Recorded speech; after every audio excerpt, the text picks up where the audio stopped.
All right, I think we are live. So let me know if everybody here at home or on the YouTube can hear me and can see me. Hopefully everything is coming through fine. As I said, this is our first live stream, and so I am sure it's going to be an absolute train wreck. So, you know, thumbs up to that. And thanks everybody who has decided to join us. For those of you who do not know, my name is Derek Melinda. Yes, my initials are DM, and I am the current game master for the Knights of Last Call. And we are a group dedicated to playing awesome role-playing games. And we are currently playing Pathfinder 2. That is a game that's kind of been the tickle of my fancy for the last couple of years. And I'm giving a little bit more level there. You know, I really enjoyed it, you know, at the time. And ooh, we got a tip from Nathan Akaris. Thank you, Nathan. Or as a sticker. I don't know. In any case, oh, it's a super chat. Oh, okay. Hey, look, the alerts are working. So anyways, thank you, Nathan Akaris. So Pathfinder 2 came out in 2019. We were there at Gen Con the day it released. Actually, it was kind of a bummer because it turns out that everybody at home got it on the same day that we got it in person. Originally, I was a little overwhelmed by it. I kind of skipped a little bit on the beta. I looked at it, and I just felt like it was just so complicated and so overwhelming. But, you know, having not really fully bought into 5th edition, was definitely looking for still like a fantasy role-playing game. And so dove into it and, you know, kind of really ended up really liking it. And you know, it was a really, really awesome, you know, awesome thing. And sure enough, we ended up here with playing it up at my old photography studio. And oh, shit. Wow, thank you, self-confessed cynic, a longtime friend of the stream. And that is a huge, huge, huge, wow. Thank you very, very, very much. Wow, great. Thank you. You know, I know who you are, and I am very, very, very appreciative of you and everything that you're doing. Self-confessed cynic is a huge part of our Patreon Discord community. He is the kind of he co-runs the Discord with me, runs all of our community games, set up our Forge server. We have a Forge server for Foundry for running community games, and he's a really, really awesome GM to boot. So super, super, super great. So dove into the game, and we ended up just recording it, doing some APs, putting it up on YouTube, and, you know, we made some other videos, and here we are. Now, in case you don't know, the reason we're going live is because of our patrons. I set a goal that if we could get to a couple $100, we would start the process of trying to go live, just to give a little bit more interactivity and a little bit more spontaneity with the group. And here, this is just my home. This is just my home office. This is not a YouTube set. This is literally just a room full of D&D books. But with a, you know, I threw a light back there to make it look live streamy. And but we also, of course, have a studio where we do our filming, and we are in the process of getting all of those cameras tied into a live stream setup as well, so we can start to do some group live stream shows, maybe do some actual play live streams, one shots, or just, you know, crazy little just crazy things that we can do for the stream and sort of participate with everyone at home. And we are really, really looking forward to it. So, thank you so much for being here. And of course, we have an audacious goal with this live stream. Now, we hope to do a bunch of them, but the purpose of this live stream is to try to go through every spell in Pathfinder 2 and give it a ranking. And of course, we're not going to be able to accomplish that today, especially since if you know me at all, I am probably going to spend way more than a few minutes on each of these spells, potentially. And that means we could be here for a while. But, oh, thank you. Thank you, Tyson Evans, for the $2 super chat. That is very, very, very awesome. And I am very, very appreciative of it. And yeah, so let's take a look here. I might have to change something here. Okay, so so before we get into this, couple of things. Let's kind of go over what the intention of this is. Now, number one is I'm not trying to tell you that this spell isn't something that you should take or not, or that you're a bad player for taking this spell. I'm simply trying to evaluate these spells in the context of a standard Pathfinder 2 game and how useful this particular spell is in some generic circumstances. And so if you're familiar with any of these tier lists, we have sort of our S, A, B, C, D, and F. An S tier spell is one that I think you would be foolish not to take. It's very powerful. It has a lot of utility and versatility, a lot of raw power, and it's going to apply in a lot of situations. And of course, that's the key, right? Any spell is going to be particularly, it's going to depend a lot on what situation you're in. If you know that you're going into a situation where there will be no combat whatsoever, then yeah, Fireball is a bad spell. And, suddenly all of the charm spells and all that other stuff become much, much more useful. But in a typical situation, especially in Pathfinder or Dungeons and Dragons, you don't really 100% know what situation you're going to get into. And typically you're going to be doing some exploration of some sort of exciting, adventurous site. And you're also going to be probably getting into some trouble, right? You're going to be getting into some combats. So the grading system is sort of taken with that kind of concept in mind. Secondly, I'm going to talk about each of these spells. Think of the grade as sort of an exclamation or a punctuation mark at the end of a sentence. It's not just I'm giving you this thing a tier. We can talk about it, and I'm not saying I'm not opposed to changing my mind. So yeah, so an S tier spell, something you're going to take all the time. It's one of the best spells in the game. An A tier spell is a spell that has a lot of power, a lot of versatility. It doesn't quite match the unbelievableness of the S tier, but these are your top tier premium spells. Your B spells are spells that tend to be fairly powerful, but start to become a little bit more specific. They do what they do really well, but they just do that one thing pretty well. A C tier spell is one that, again, looks could possibly be one that it's starting to get to that category of this spell could be useful, but the situations in which it comes up are fairly infrequent. And maybe the raw power level of the spell isn't there. For me personally, this is about as low of a spell tier as I would really want to prepare, unless I specifically knew that a spell that was on D or F was going to be exactly useful. And lastly, we have D and F. F's I consider to be unplayable, maybe even in situations where you think it might be good. And a D spell is basically just, it's either super niche or it proposes to do something and it doesn't even do that all that well. And lastly, we have over here on the right, you'll see a little scroll icon. And that's for sort of a subgrade or a secondary grade. And we're calling that the scroll case or the scroll board. And these are for spells that I think are actually pretty useful.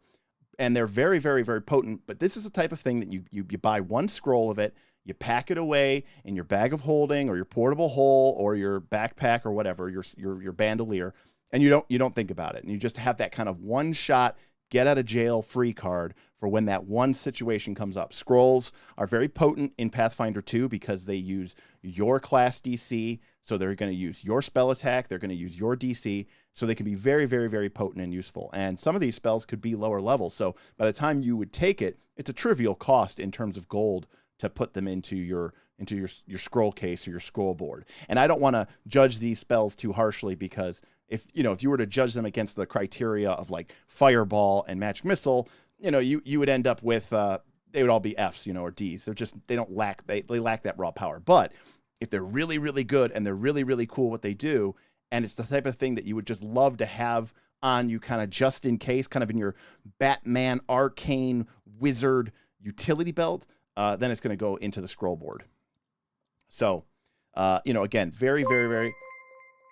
Ben with the huge super chat. Thank you very much, Ben. Appreciate the well wishes. And, Bob is very excited as well, as you can see. Thank you very, very much, Ben. Ben, also a big supporter of the Knights. If you've heard our recent new series, Night School, Ben actually composed the music, that awesome kind of Saved by the Bell inspired Van Halen rock riff. Ben wrote that for us. So Ben is a great GM. Huge. Only person I know that runs more games than me is Ben. I think he plays like 5 games a week. He's insane. All right, so let's get into this. All right, so we have here our arcane spell list, and we're going to skip the cantrips. Maybe we can go back and do them later, but cantrips are a little bit harder to judge because they're infinite, right? And you can cast them infinite times per day, so it's a little bit harder to judge. Here, we'll do cantrips really quick. Electric Arc is like the best cantrip in the game, and Ray of Frost has 120-foot range, so it has a lot of good use. And it's not bad to have a spell like Light if you don't have everybody who can see in the dark, and it's not bad to have a Detect Magic or a Read Aura in case you need to detect some magical spells. So those are the 4 I would always take: Electric Arc, Ray of Frost. That way you have your sort of awesome double damage AoE, but the range is only 30. You have your long distance 120-foot Ray of Frost, and you have your sort of magical detection, and you have your ability to create light. All right, so Arcane level 1. And again, we're going to try to go through these, and we are going to... Now, this is the Archives of Nethys that we are using, so this contains every spell that's been officially released to Archives of Nethys. So that's everything from the core rulebook, the APG, any of the Lost Omens books, Spells and Magic, and, it's pretty comprehensive. So we're going to start here with Acidic Burst.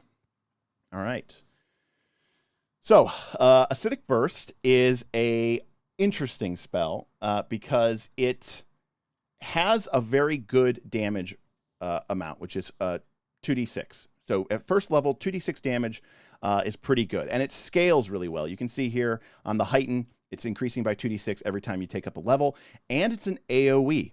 Now, AoE spells are very, very useful, especially at low level, because even if they pass the reflex save, they're going to take some damage, which is great when you don't have that many spell slots.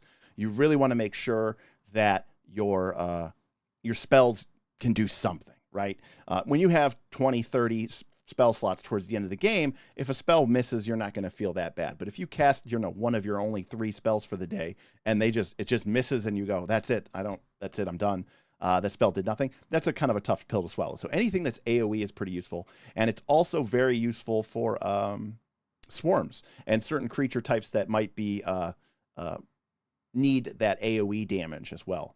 So Jeffrey Helm said, so this is like min-maxing. We're going to talk about the power level, but we're also going to talk about how useful I think this spell is in what I would call your typical Pathfinder 2 campaign. So, think adventure path exploration, some amount of combat, some amount of, trying to solve a mystery or get somewhere, explore something, go through some sort of ruin or dungeon or tower.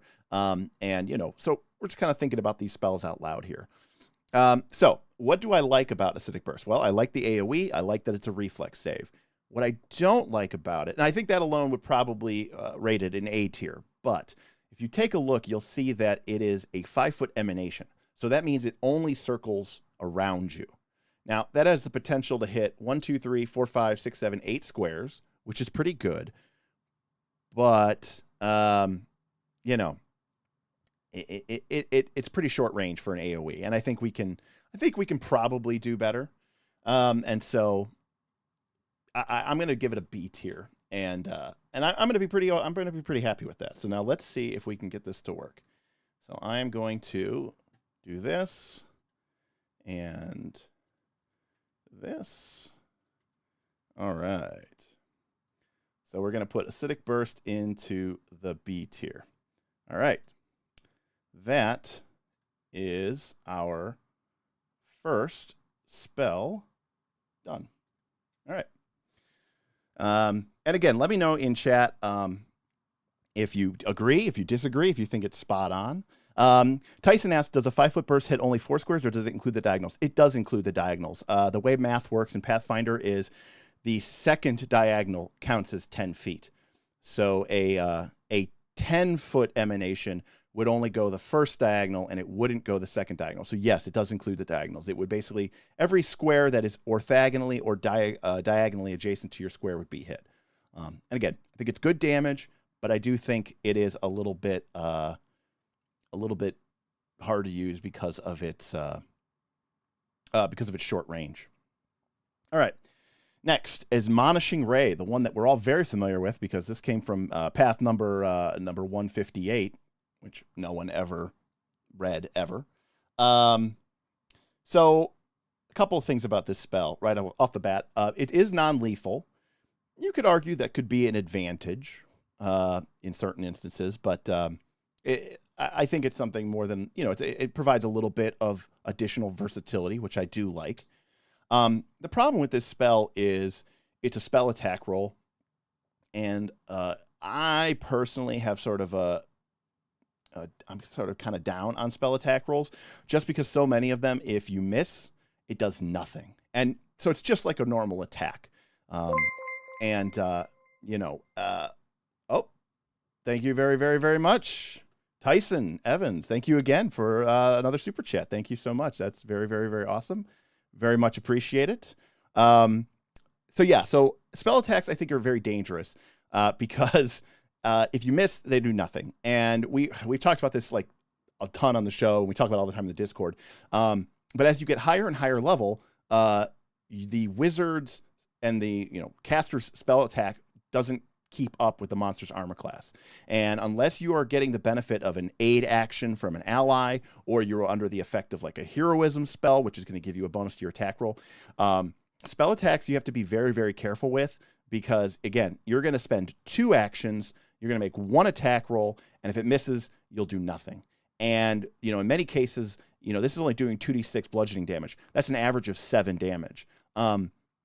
A fighter, a barbarian, a ranger, a rogue, anybody, they are going to do that much damage, more than that much damage with any attack. So it's pretty bad. I don't think it's unplayable. I think the fact that it's provides some non-lethal could provide some advantage. It's not unplayable, so I don't want to give it a D rank, but I am going to give it a C rank, just because I think it's fairly weak. I think you could do better. I think you should try to do better, but I think it's playable. So we'll put it here at C, where it probably belongs. All right. Here we go. All right. So that's Admonishing Array, or Admonishing Ray.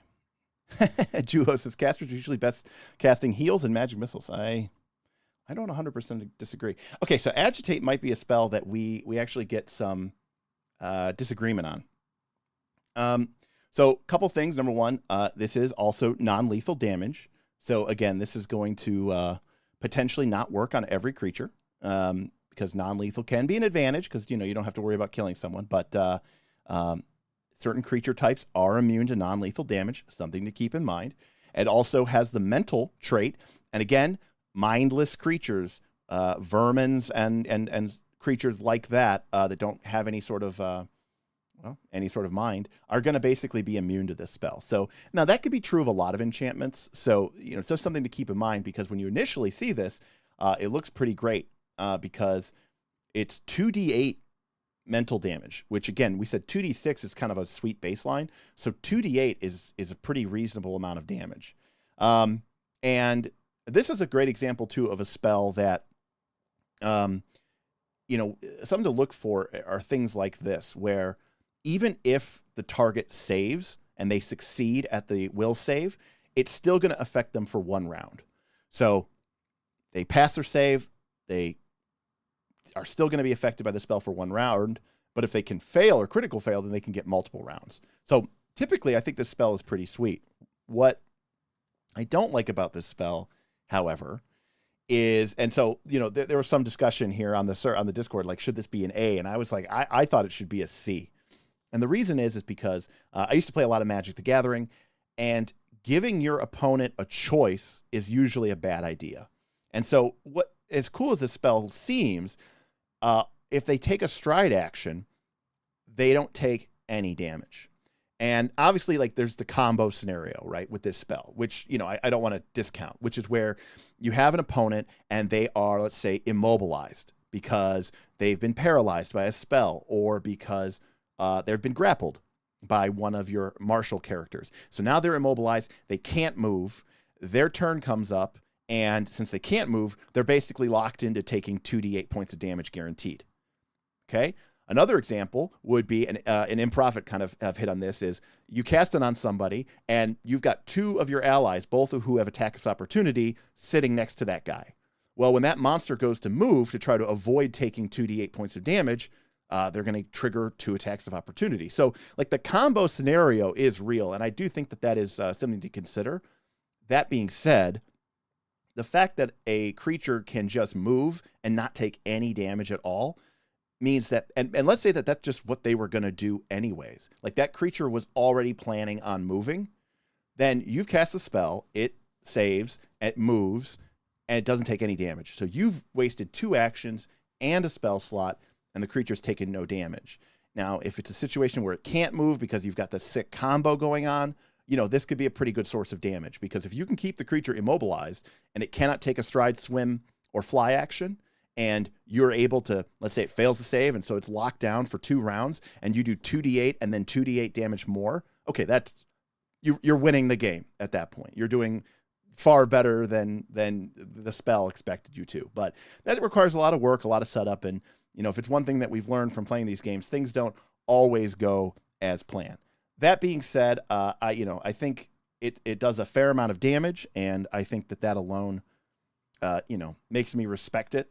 And I am going to put it into that C tier, because, So Improfit says to win more spell. I kind of agree with that. That's kind of a good point. You know, I think that's actually a good bar, to think about a spell. Like, all right, we've got this monster surrounded by people with attacks of opportunity, and they're grappled. Well, I mean, it kind of sounds like you could just cast Electric Arc at that point. Like, the creature seems like it's pretty well and screwed. I don't think you need to pile it on too much. All right, moving on. Let me see here. Let me catch up with the chat. What do we got here? We got, see it most, win more. Walker says, I think one thing that helps spell attacks is that while they're to hit doesn't scale as well as martials, their damage usually scales a bit better to compensate. That is true.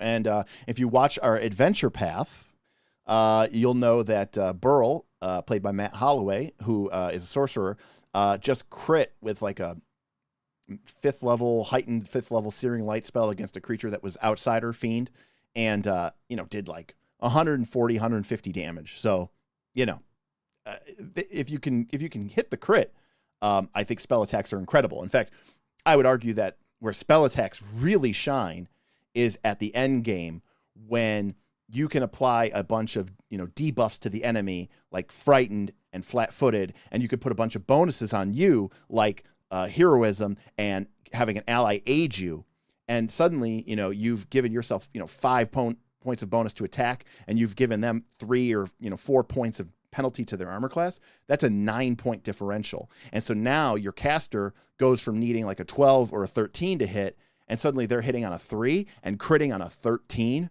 like taking that huge chunk of damage and then doubling it. Like, that is an absolute win. And things like Searing Light, which just scale incredibly ridiculously, or any of those high damage spell attack spells, really can benefit from you just piling all of your attacks, and of course, to say nothing of True Strike, right? Which will really set you up for big wins. I mean, if you can get all those aids and heroisms and frightens and flat-footeds on your enemy, and then you cast True Strike, and then you cast your Searing Light or whatever, you're going to do a lot of damage very consistently. All right. Air bubble. A bubble of pure air appears above the target's head, allowing it to breathe normally. The effect ends as soon as the target returns to an environment where it can breathe normally. So you're fighting, you're fighting near the water, and your ally slips beneath the waves for a moment. Maybe he's grappled by a kuatoa, which pulls him underneath the water. Boom. You cast air bubble on him as a reaction. Well, that's pretty cool. It's pretty cool. But then, they fly up to the surface, and they take a breath, and, they're okay. Oh, and then they get pulled back under, but guess what? The air bubble spell ended. This spell's horrible. I gave this spell an F. This spell is supposed to save someone from drowning, and, it goes up, and then it ends. And also, it would be kind of cool for a scroll, but it's a reaction, so that's not going to be very, useful. And the casting is verbal. So, if you're underwater too, I'm not quite sure what the rules are on verbal, but, that just seems very, very annoying. Because, if, suddenly, look, this is Pathfinder here. If suddenly the room you're in turned to vacuum or, filled with water instantaneously, you'd want to be able to cast air bubble. But, it's hard to do because it's got the verbal casting. I don't like this spell. I think it fails. This spell was trying to be for drowning like feather fall is for falling, and it failed miserably. So we got our first F, and it's not a good one. So don't take this spell. This one's not good. Just moving on. All right. Air burst. Ooh. Again, I think there's 82 level 1 spells. And like I said, if I did 1 or 2 minutes per spell and, it was just like A, S, C, D, F, scroll, we could probably get through this, but that's just not what I'm going to do. So this spell's uncommon, comes from the Strength of Thousands. We have another situation here where we have a 5-foot area emanation, which is interesting. It's only a 1 action cast, so I think that bears mind in looking, which I like. But it pushes everybody 5 feet away from you. So that's it. Now, that would be cool if, you wanted to, I guess, push people away from you so that you could, move, because it is verbal, which means it does not provoke a trigger, a reaction that come from, manipulate from casting, which is cool. Except, if they fail, they're pushed 5 feet. If they succeed, they get a -2 penalty to reactions. So this is very clearly like I'm surrounded and I need to run away type of thing. But most creatures in Pathfinder don't have attack of opportunity. And this spell just seems like it doesn't really, it fit the bill. I think you could do a lot of other things with this and with your spell slots. And I don't think Air Burst is doing it. I think mentally it's got a cool image. So I don't want to say that, it's, horrible in that situation. In Prophet says the push action that you do not need athletics for. Yeah, that's true. I mean, I guess, if the enemy was standing next to a 5-foot cliff and, should also note it targets all creatures. So, targets your allies too.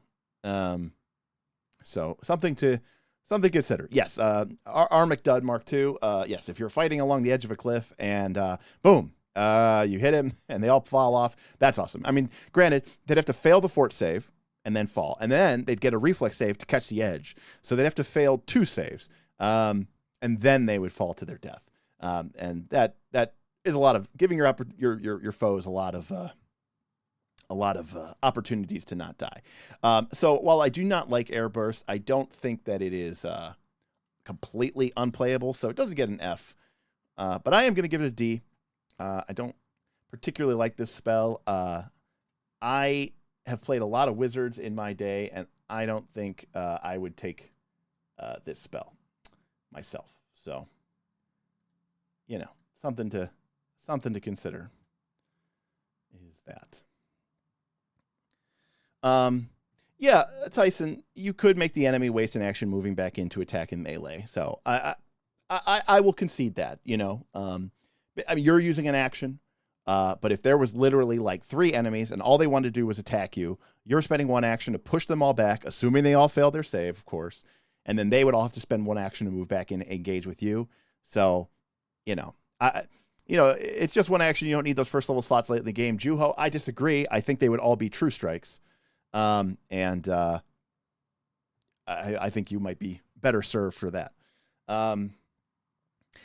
Again, this is okay. All right. You know what? I will concede this. It does do something which isn't damage base.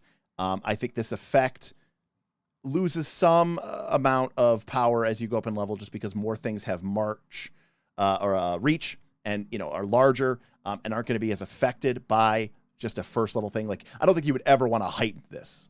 I don't think you ever would want to heighten this. But I hear what you're saying. I will move it to C. It's not for me, but maybe it's for you. So I will concede that. So, all right. I think you make some valid points, and I do appreciate that. All right. Next is Alarm. Now, Alarm's a classic spell, goes back all the way. You ward an area against creatures, you speak a password, and then whenever a small or larger creature enters the area without speaking the password, you either get the mental alert or the ringing alarm bell, which basically wakes everybody else up. And, this is a classic D&D, guard the camp type spell. And I think this is a great example for our scroll board. An alarm spell is not something that you think, I'm going to need this every day. And I don't think you would ever really, especially if you're like a sorcerer casting arcane spells. It's just not something that you're going to need even all that often.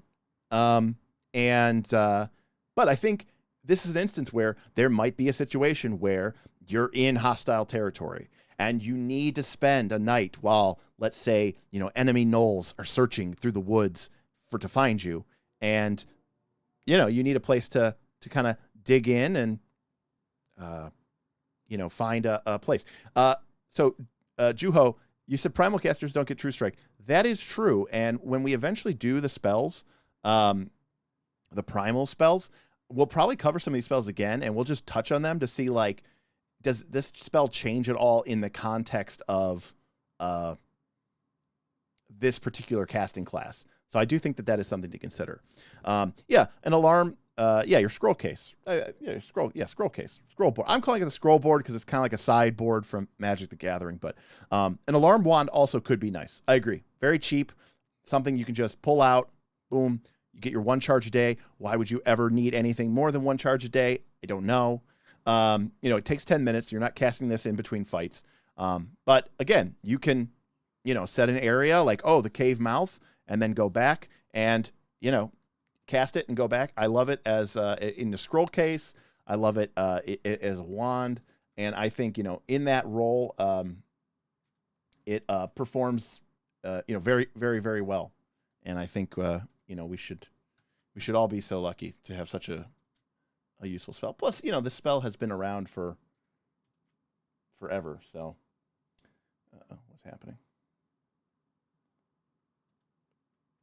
There we go. Okay. All right. Now, I'm going to say that Alarm is a B class scroll case. It's it's not going to win you the day, but when you have it, you're going to be very happy that you did. So, London Matthews said Scroll Rack. Yes, a great Magic card from the Tempest set, released 1998. Very good spell. All right, moving right along. We're almost out of the A's, guys. We're almost out of the A's. Wow. All right, Animate Dead.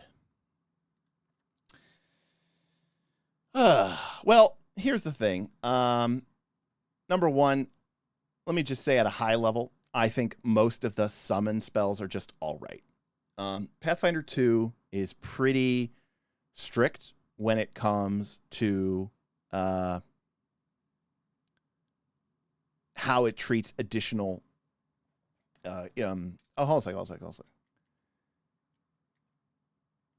So how's that? Grape Juice said how old the spell is should not influence the tier rank. Well, okay. Now here's where I do kind of disagree with that, because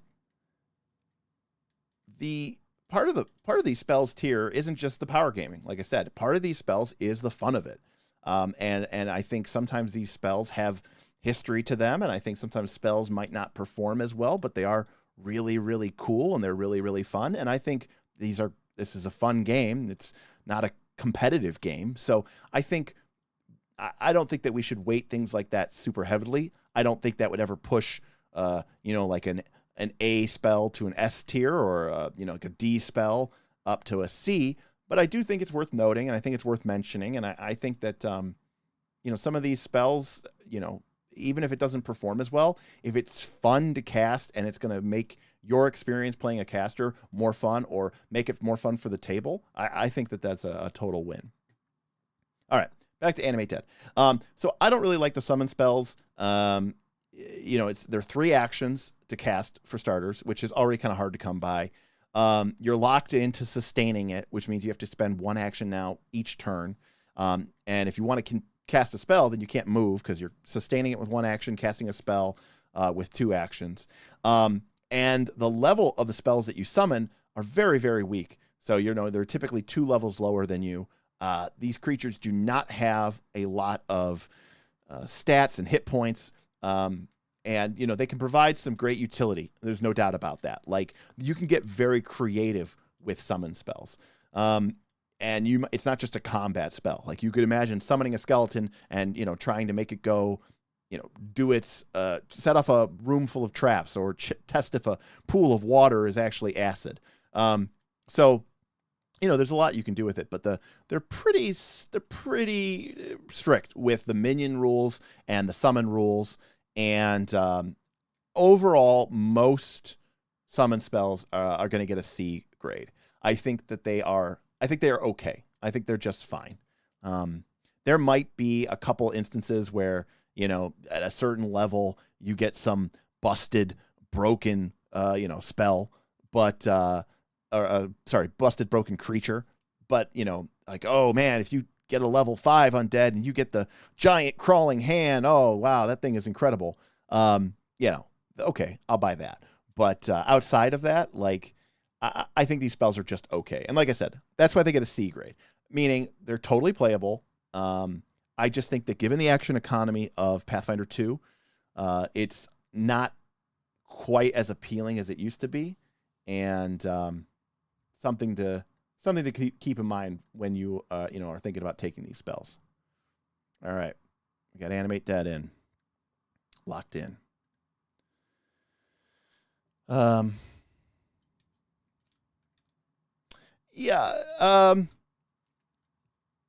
T. Rico disagrees with the air bubble. Oh, okay. I missed the bone croupier. Oh, did I miss a bone croupier? That sounds awesome. Oh, bone croupier. Awesome. Yeah, that's pretty sweet. Also, separately for Animate Dead, there is nothing inherent because, it says it dredges up a corpse or skeleton and fills it with necromantic life. So you're like summoning it. So it's not necessarily inherently evil, I don't think, because you're not like actually animating anything dead. I theoretically, you could cast this spell in like a sealed room. Doesn't really make a difference. But there are some GMs and there are some tables that might say, oh, this is an evil spell. Yeah, Paul Burkham says, I'm lazy. I also penalize summon spells for the effort required to look up monsters. Yep, I agree. It's just, okay, because now I need to know all my spells and I need to know what every single one of these monsters does. Good Lord. That's way too much work. And, also too, it could cause tremendous but it can cause tremendous analysis paralysis, right? Like, you're just sitting there like, okay, I just cast my level 4 Animate Dead.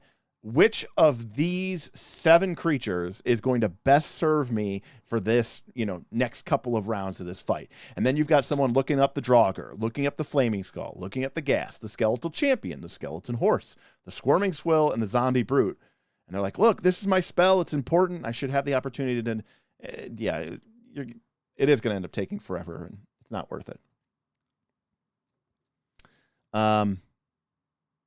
Animate Rope is our next spell. So I think this is a good example of a spell. No, okay, this is not an A tier spell. Okay, it's not even a B tier. I think this is a C tier spell, and I'll tell you why. Because it's cool and it does something. A fighter has expert legendary weapon proficiency and does. Yeah, but can he magically control rope with his brain? No, he can't, and no one can take that from you. This spell is kind of cool, and it, in combat, it's kind of meh, because like if it could like if it could grapple somebody, that would be awesome, like a ranged grapple. Oh my God, Mark Holtman just said the rope golem. Don't get me started on the rope golem from Battle Zoo Bestiary. Bestiary. I get shit on all the time because I say it wrong. Yeah, so like if this could remotely, like from 50 feet away, or actually 100 feet away, assuming you had a rope near them, if you could remotely grapple someone using your spell DC and that basically locked them in, like now they're flat-footed and immobilized, let's say 30, 40 feet away from the party, this spell would be like A tier. It really would. It would be a very, very powerful spell. Instead, it just penalizes their speed. But its ability to do all these other cool things. Okay, admittedly, coil's not the coolest thing. But, just you can do so many cool, fun things with Animate Rope. I think it's a fun spell. Juho thinks it's one for the scroll board. I don't know. I mean, I think this spell has enough uses that, while I'm not saying that you should always be packing this spell, I think if you had one of these, use Animate Ropes in your back pocket, I think it would be useful. Also, as opposed to the scroll board, if, in order to really use the spell, you do need to have rope. So you're already kind of thinking ahead that, okay, I'm going to need rope. And if it's in a scroll, you're going to have to use an action to pull out the scroll. And you're probably going to need to use an action potentially if you're using this like in a do or die moment to pull out the rope as well. And so that's 2 actions to pull out the scroll and to pull out the rope. And then it's 2 actions to cast, which means you can't do it till next round. So I actually think this spell might not be as good. I'd like to be able to pull out the rope and animate it in the same turn. I will say that this spell has a heighten, which increases the range by 50 feet and animates 50 more feet of rope, which is cool. But it's heighten +2. You mean this thing has to be a fireball level spell in order to animate an additional 50 feet of rope? That is insane. William Brandis, I agree. Animate Rope should just instantly kill a rope golem. And in my game, it would function as power would kill against a rope golem. You're like, I've heightened this to a level 7. My Animate Rope can animate up to 200 feet of rope. And when I cast it, oh, beware, rope golem. You will have no chance. Now, granted, it would still probably have to critically fail its save to actually die. Oh, wait, no, power word kill would just kill it. But anyways, so Animate Rope, I like it, but it's, I could see the case being made for it to be in the scroll board, but I just think that you're going to want it. If you have it, you're going to want it, and you're not going to want to spend all those actions having to pull out the rope and then pull out the scroll. Now, what'll be interesting here is when we're finished, if we get a Gaussian distribution of our spells. That'll be interesting if we do a bell curve, basically. All right. Anthol. Target can carry more. Boy, they're really creative with these spell names, aren't they? Oh, almost guessed the wrong. Here we go. Anthol. Yep. Well, it lasts all day. That's cool. They can carry 3 more bulk. 3 more bulk. There might be a world where you need to do this and someone might need it. I'm going to put it in the scroll board, and I'm not even going to give it that high of a rating inside the scroll board, because it's just, you know, it's fairly underwhelming. 3 bulk is not a lot. Yeah, it's like borderline CD. Yeah, Damien, I think Damien asked, wouldn't you usually be using Animate Rope in exploration mode? Yeah, I think you would. But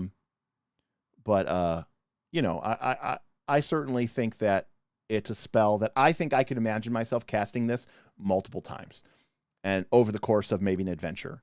And that's why I wouldn't say it's in this, you know, in the scroll board. Because I could actually see myself. I have this rope. I've brought this rope. I've got the rope out. You know, I think I could see myself using it a couple different times, which I think makes me want to have it in my slots, not in my scroll case.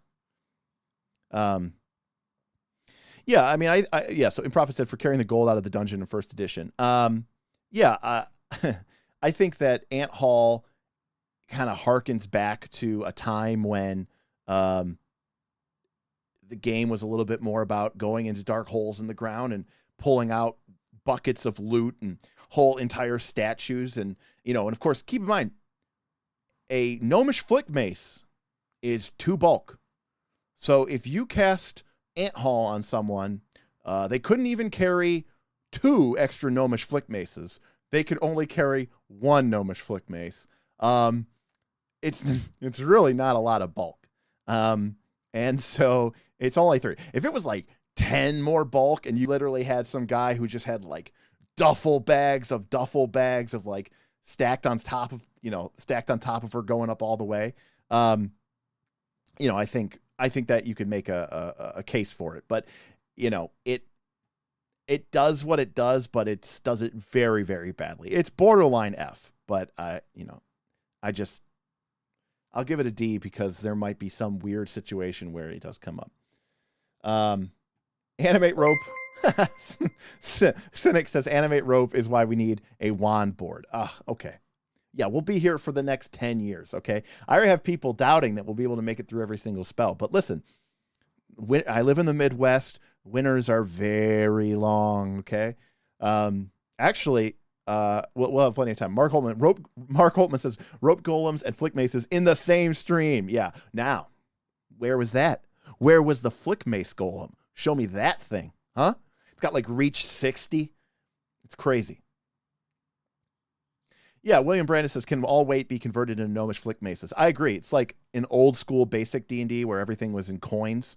You know, oh, that weighs 200 coins, that weighs 500 coins. Because at the time when I was a kid, I thought that was stupid. But now I understand, because the thing that you were, you know, exchanging the most was coins because you were getting treasure. Well, this is Pathfinder 2. The thing that you're exchanging the most is flick maces. So it makes sense that now all bulk will be done in flick maces. And that's where we are at Ant Hall. All right. Anticipate Peril. Our first divination spell. I like divination. It's underutilized. It's from the Gods and Magic book, which is a book that a lot of people like. Even Bob, who is famously not a fan of spending money on rule books that he doesn't think he's going to use or need. Even he picked this up. All right, well, what do we got for this Anticipate Peril? Do we get something really, really cool? No, we do not. No, we do not. In the last 10 minutes, which is kind of cool, they get a +1 status bonus to their next initiative check, and then the spell ends. That's a +1 to initiative once, and it has to happen within 10 minutes. No, this spell is useless. Sorry, Gods of Magic. Sorry, Anticipate Peril. Initiative's important. We've talked about that, but it doesn't make you like get to go in like the surprise round or anything like that. It's not that good. It gives you a +1. So, you know, you win initiative and you end up delaying anyways. So like, it's just not even that good. And if it lasted like if it lasted 10 minutes and you got to use it multiple times, or if it lasted 8 hours, so like at least you could like cast it on yourself like while you're about to go into the wilderness, and then you know, it lasts all day, but it lasts 10 minutes, which means like you have to kind of know that you are about to get into a fight, but it has to be within the next 10 minutes, and then it only gives you a +1 status bonus to your next initiative roll. This spell is not good. You know, I'm not trying to talk bad on spells and magic, but or gods and magic, but sorry, anticipate peril. You don't make the cut. It sucks. Truly awful.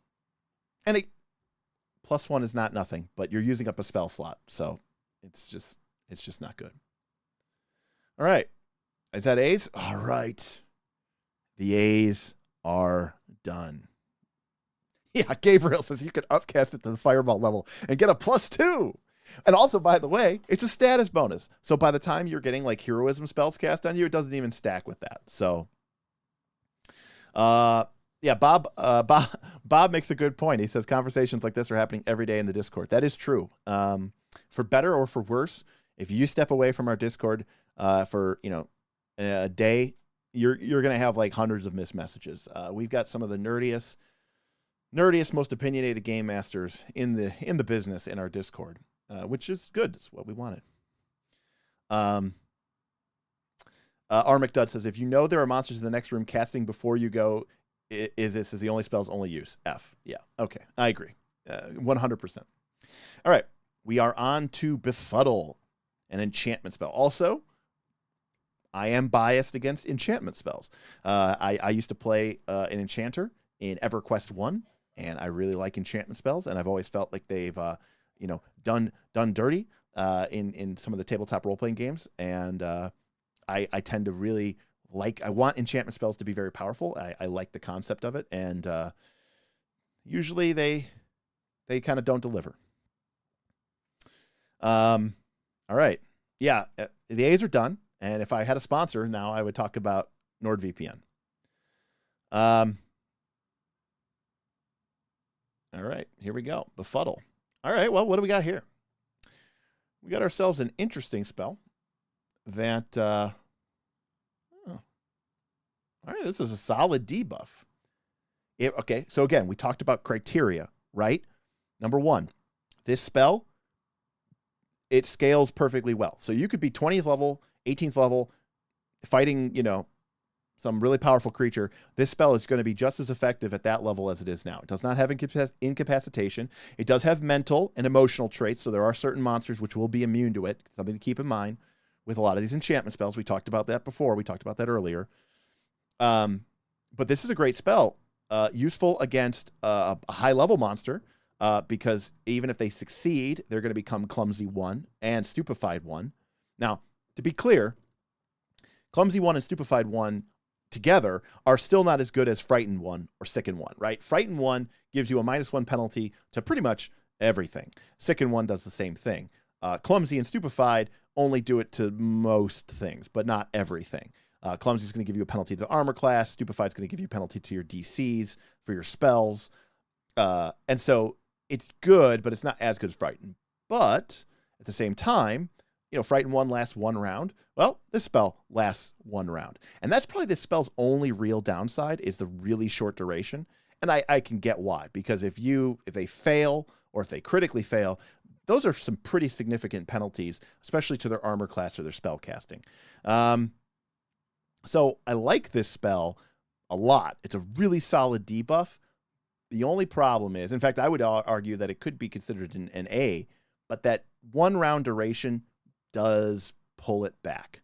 You know, I think this is a classic example of a great spell that you're going to want to throw against a boss monster, right? Because a boss monster fight, you know, you're just going to, they tend to be pretty fast one way or the other.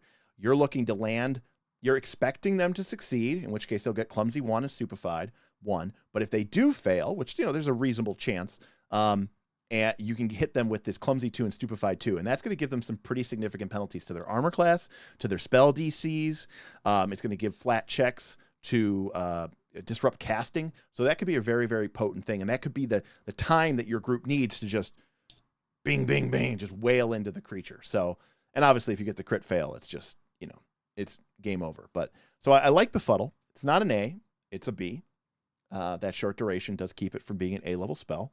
But again, I think it's a solid debuff, and I would be happy to take it, especially against, you know, a single powerful target like a big, you know, kind of a big boss monster.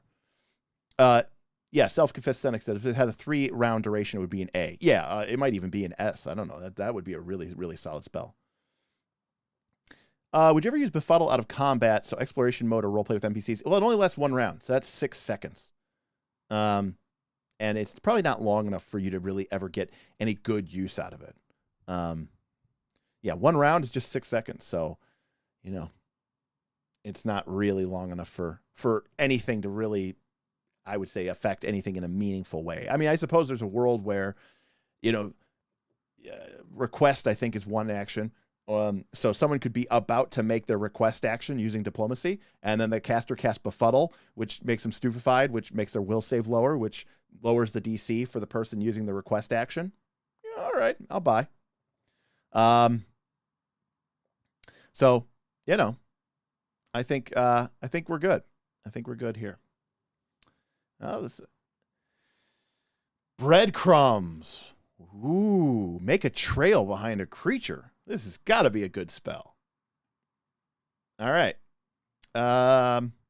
Well, it lasts 1 hour, and it makes a creature leave behind a trail of glittering magical breadcrumbs.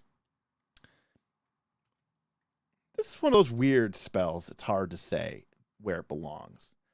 It's cool. It does something unique. Increasing it to level 2 increases you all the way to 8 hours, and level 3 is the whole day. That's pretty powerful. And, you know, again, this is a situation where if you're out in the wilderness, you know that you're going to be, you know, getting lost or doing any sort of backtracking.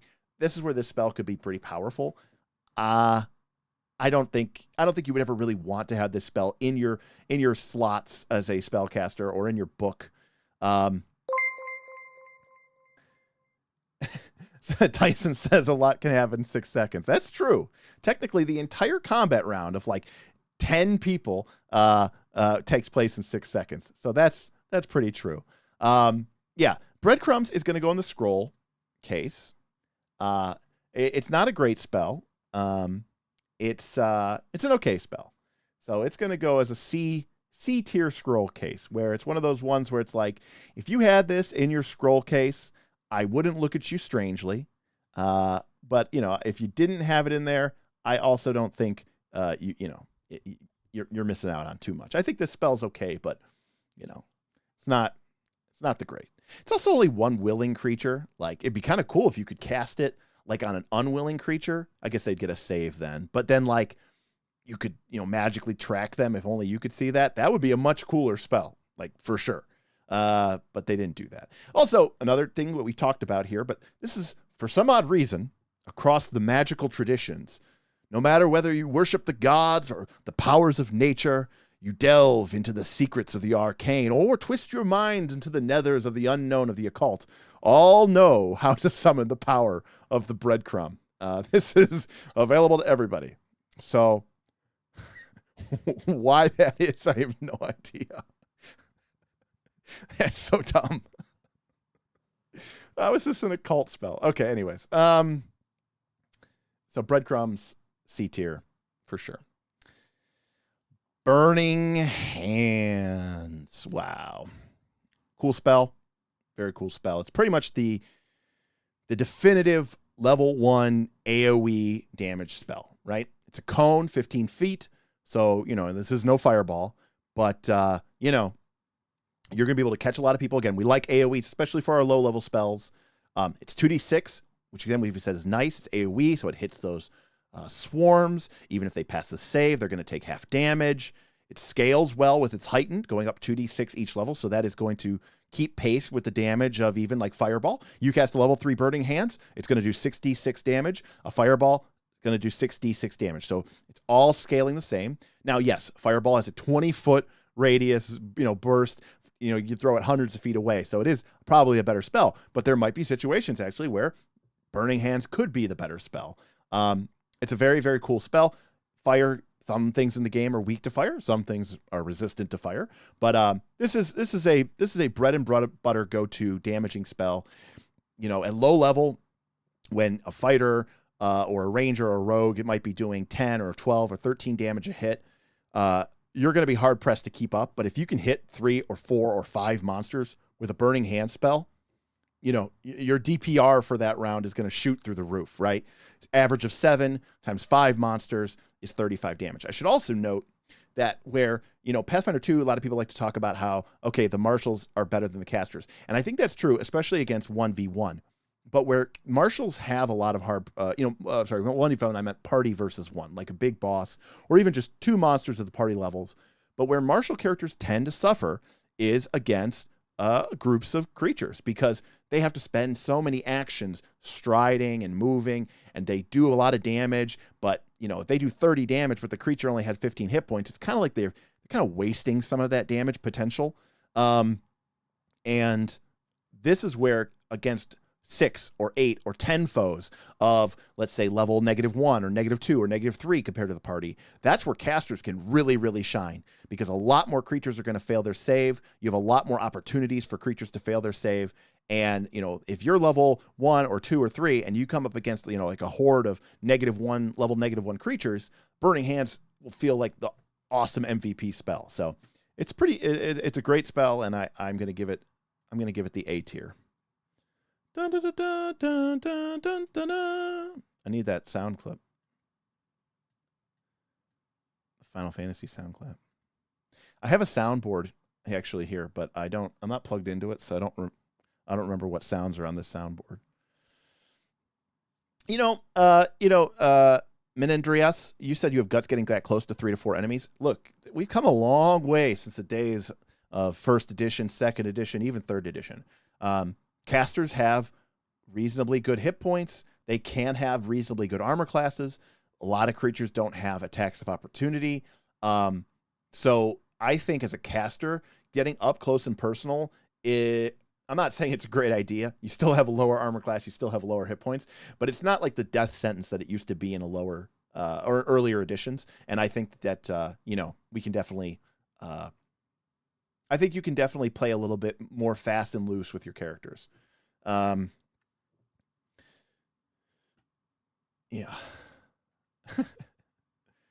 So yeah, Burning Hands, A. I like it. I love it. Plus it's Burning Hands, That's cool. That's what the game's about. All right. Charm. Yes, Charm. All right. Well, what does Charm do? Well, for starters, we have our first incapacitation spell. So right off the bat, we are not going to be able to use this very effectively against creatures which are higher level than us. And that makes sense because this, again, potentially could, end a fight, right? You go up against the big boss monster, you cast Charm on it, and suddenly it's your friend. Pathfinder 2 has tried really hard to avoid those sort of sink or swim type effects, and don't want you just to be able to easily deal with tough fights by just casting a single spell. So it has that incapacitation trait. But I like Charm. The duration's good. It's 1 hour. They do get a will save. They get a +4 bonus if you've threatened it. But it's a pretty cool spell because it is a magical diplomacy check. And they just become friendly towards you. Even if they fail. And if they pass the save, well, at least they don't know that you were trying to charm it. They only basically figure out what's going on if they critically succeed. So that's a pretty good range. And so, there's a lot of debates online about the morality of using charm. But it doesn't make them into an automaton. It doesn't make them into it's not a dominate person. But, this is a great way if there's a person who's being really recalcitrant and you want to just be able to get what you need out of them, you cast a charm spell. And suddenly they become friendly towards you and if they critically fail, helpful. And you can then immediately start using actions to take advantage of that. And I think a 1 hour is a good long length of time. It's not like it's 1 minute, like you might expect a spell like this to be. So that's enough time for you to get some good work out of it. And if you heighten it up, which, remember, this is one of those situations, this spell has incapacitation, which means if you want this spell to continue to be useful as you go up in level, you're going to have to take it at higher level spells anyways, just so that everything isn't automatically passing the saves thanks to incapacitation. So you're going to want to take this at higher level anyways. And, you know, suddenly you take it to 4th level and suddenly the creature is, you know, friendly towards you until you make your next daily preparations. You could have a lot of fun with that. And at the end game, I mean, you can go in and just, you know, charm an entire tavern full of people or an entire guard room full of monsters that are lower levels than you. You know, that's really cool. That is some wizard stuff. It does have all the limitations. It does have incapacitation. So it's not like a super broken, powerful spell that you're going to be able to use to really abuse. But it's pretty powerful effect, and you can get some good use out of it. So I am going to say that is a B tier spell. And I would love to hear what people feel about that. Some people might think it's lower. I don't think anyone's going to think it's higher. So, you know, we're moving right along. All right. Now, next. By the way, for anyone watching at home later on YouTube, video on demand, like, subscribe, ring the bell. You know, that still matters for us. I know live streams get horrible amounts of, you know, they don't really get rewatched that much, but it matters to us. You know, it's still useful. Hopefully you guys consider subscribing. And if you really, really like this and you want to see more of this, we do this all day, every day in our Patreon Discord. And we'd love to see you there. All right. Chilling Spray. All right, well, this spell is a worse Burning Hands. It's a 15-foot cone, okay. It's 2 actions, okay. It does cold instead of fire, you know. That's mostly a wash. And it does less damage. Cool. If they fail, though, they get a -5 penalty to their speed. -5-foot penalty to their speed for 2 rounds. The number of times that's going to really come up and be useful compared to just doing more damage with Burning Hands is going to be pretty rare. So for the most part, this spell is not as good as Burning Hands. You just look, if you're casting these spells, you're casting it for the damage. And a -5-foot spell to their speed when they're next to you, like, it's a cone. So you're already really close to them. So, you know, it's not a horrible spell. Burning Hands was an A. This one is going to be, I don't know, probably a C. Let's put it here. I could argue that it could be a D, but I don't know. I'll let chat figure it out. Is this Chilling Spray a C or a D? I think it's a C. I mean, it's still an AoE. It still does some damage. -5-foot to speed isn't nothing, but it's pretty close to nothing. I mean, Burning Hands was an A. I'm just saying, if we go down to D, that's losing a lot of ranks for just, you know, losing a couple points of average damage. So I'm not a big fan of it. I don't think you should be either. So Chilling Spray gets a C. All right, moving on. Ooh, hoo, hoo, hoo, hoo. The spell let me down.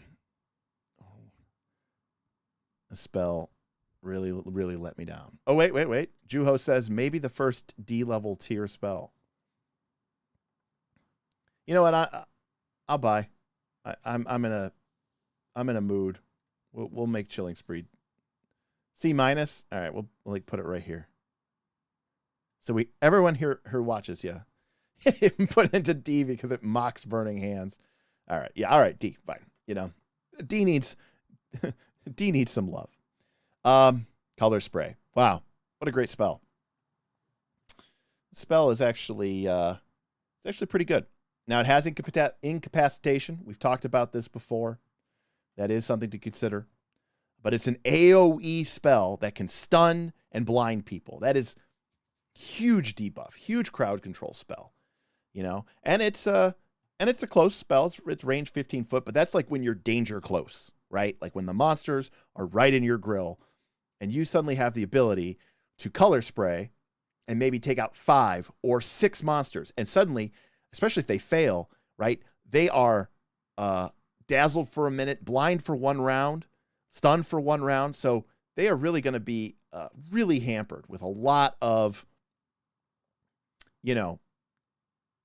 penalties.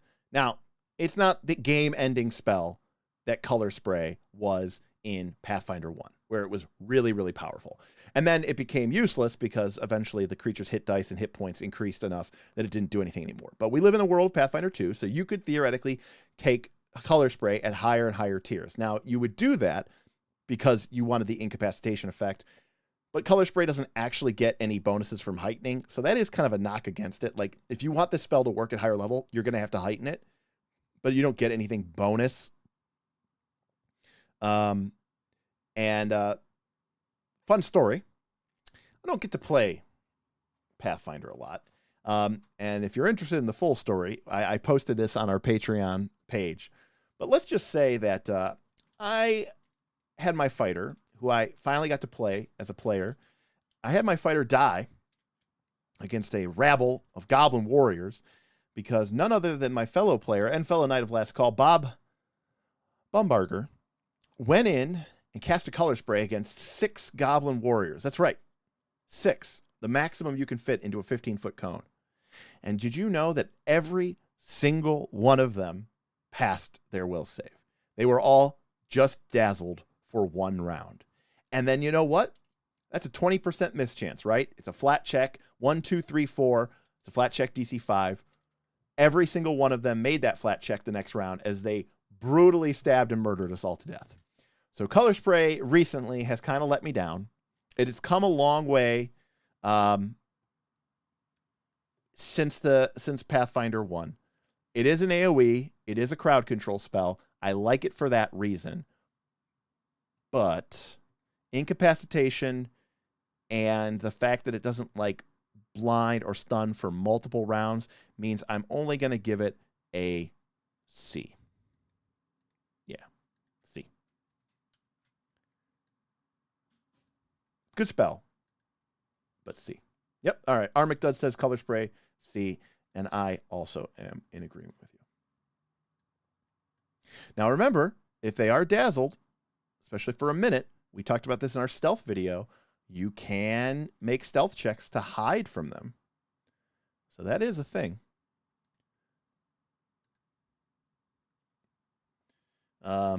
Wonder Mutt Perez says, yeah, color spray is a D level spell at best to me. It has been even at its D&D conception. I'm not as familiar with what it does in 5e, but in PF1 and D&D 3rd edition, color spray was the low level king of spells. It was just good. William Brady says, C, you're just bitter. Yeah, I probably am. I'm being a little petty. If you had asked me, if we had done this last Thursday before my fighter got killed, after color spray did absolutely nothing, I might have put it at B. But now I'm putting it at C because I've seen what it can't do. I'll move it here. I'll move it up. I'll move it up to here. We'll make it like C plus. What was moving around here? I gotta lock down all these things here. All right. My OBS stream was moving. All right. Look, no, Dave says DC 5 mischances helped on numerous occasions. You're absolutely correct. It's totally great, especially against, again, a horde of monsters. Because if you cast on 4 or 5 monsters and they're going to be making 5 or 10 attacks in the next round, or several, if they're dazzled for a minute, then that means that 20% of those, or 2 to 3 attacks each round, are going to become automatic misses just because of dazzled. That's incredible. It is a good spell. I'm just being salty right now. So, and it's incapacitation. I think, I do think that and it doesn't get anything when you continue to heighten it. Like, you're going to be forced to heighten it just for it to be useful. And it doesn't even get anything bonus. Like, if it got, I don't know, more rounds or bigger cone or something like at heighten 3 or heighten 4th, but it doesn't get any of that. And I do think that is a knock against it. All right. Where are we at? Command. I actually, another enchantment spell, and I actually kind of like command. Now, it has all the same problems we always has. This one's even worse. It has linguistic, mental, and auditory, which means the creature has to be able to hear you. They have to be able to. You have to speak their language, and they have to have a brain capable of functioning. So that is a lot of things to ask for in a game that's as cosmopolitan as Pathfinder 2.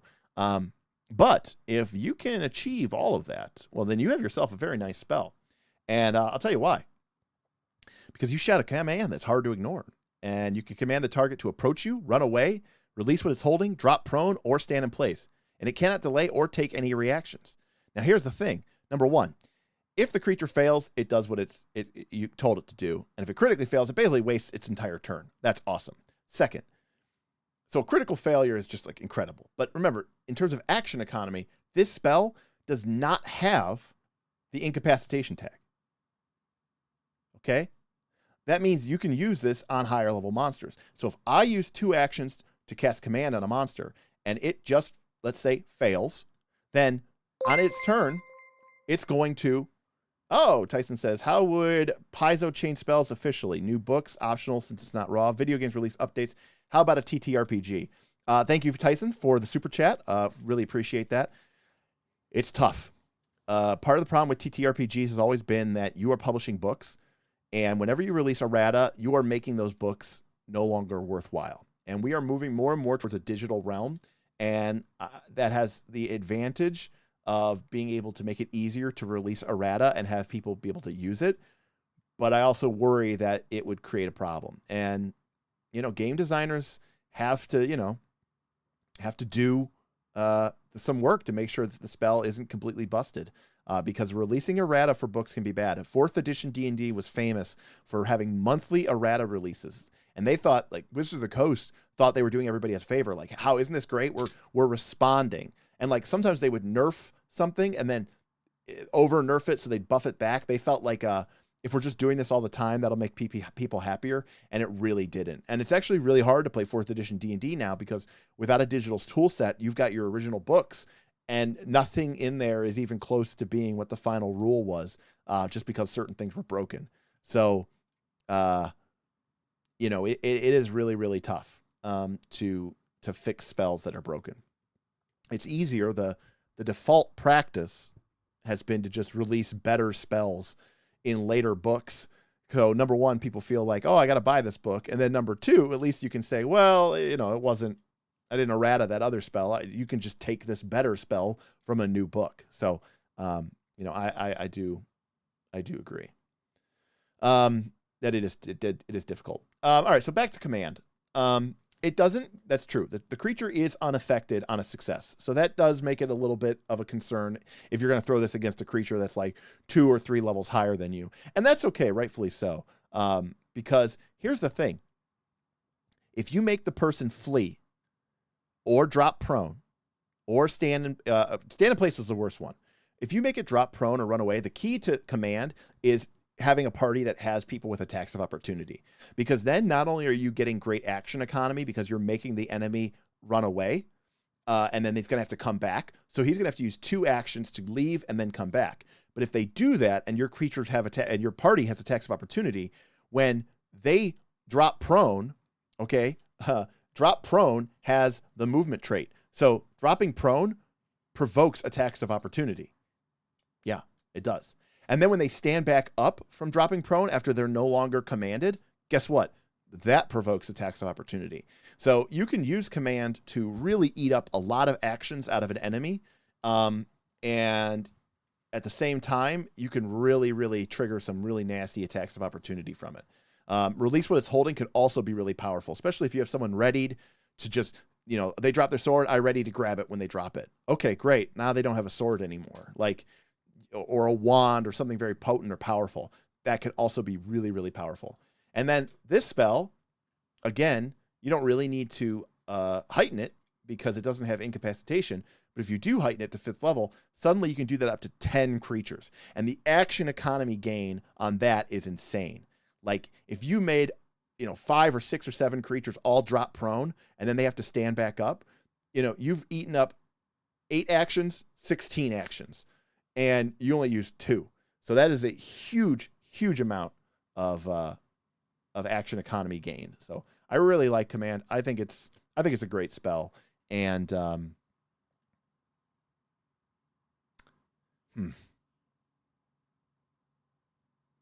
is it A or B? I am going to give it a B. I like it a lot. I could even see where the argument could be made for an A, but I think the lack of success condition drops it down to a B. So, but it's a great spell, and you would do well to take it. Solid B. Tyson, do not listen. You're not interrupting here. I mean, if you want to show the stream some love by super chatting us, I will certainly take the time to answer those questions, and feel free to hit me up, of course, on the Discord or whatever, and ask me questions as well. It's what we're here for. I would be doing this anyways, right? Like, I love talking about this game. All right, so as a reminder, we're coming up here on 8:30. And the plan was probably to go till about 9:30 if you guys are willing to stick with me. We'll see. Let me take a look at what the stream is doing. Okay, yeah, viewers are still good. So I don't want to interrupt anybody's critical role plans. But that is something I'm consider about. Create water. All right. Well, create water. Here's the problem with create water. You could say it could be a scroll, but it only creates 2 gallons of water, and it evaporates automatically. So you can't even use it for like something cool. Like in Pathfinder 1, like it created like 2 gallons per level, and it was like a cantrip. So like, what the heck, man? Like, what happened to this spell? And it's a level 1 spell. Now, it's not an F because it doesn't like, it's not like it does literally nothing and it's like counterproductive. Like, anticipate peril basically just doesn't do anything. This is a D in that it's not unusable, but if you're like crossing the desert, like again, a D is for here's the problem, self-confessed, about Scroller Wand. I think if you're going to cast this, you're going to want to cast this more than once a day. It only does 2 gallons of water, and that makes Scroll and Wand not really that feasible. So I don't think you can really take it as a scroll. I don't think you can take it as a wand. I think you have to take it, and you have to put it into a D. Grape juice, I think it is 1 gallon per day. I think it used to be that in older editions of the game. I don't know what it exactly is in Pathfinder 2, but a gallon a day seems pretty reasonable. So again, I don't think it's F because it's like, if you're in that situation where you need to be able to create water, it does what it does. But again, very, very, very specific niche that just doesn't come up with much. Yeah, is D. So the chat is saying, the game needs more S and A tier spells. S tier spells, no. I think the game needs, A's and B. It is Thursday night. It's Thursday night. And we're hanging with our friends and rolling dice. It's Thursday night. Is that how it goes? I think so.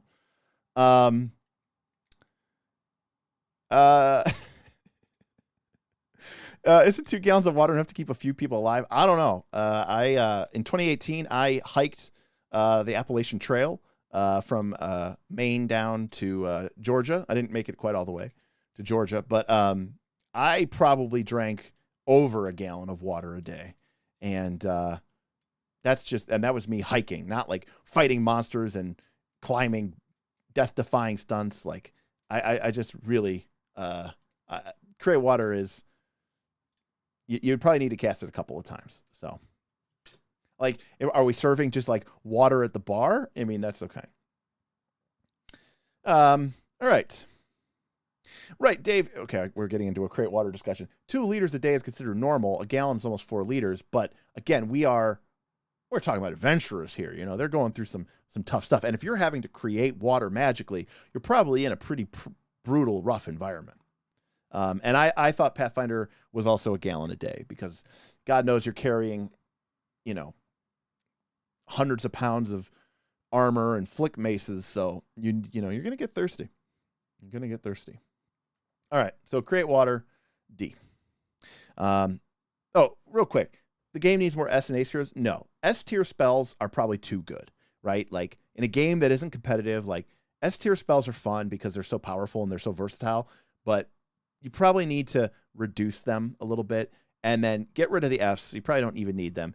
Upgrade the Ds and the Cs. And if like everything in the game was like an A or B, like that would be awesome. Like that's what I really want from them. You know, or even maybe A, B, and C. If like C was the lowest and A was the highest, if we could, you know, just regression to the mean, I think would be really, really good for the game. All right. Speaking of, I'm going to refresh.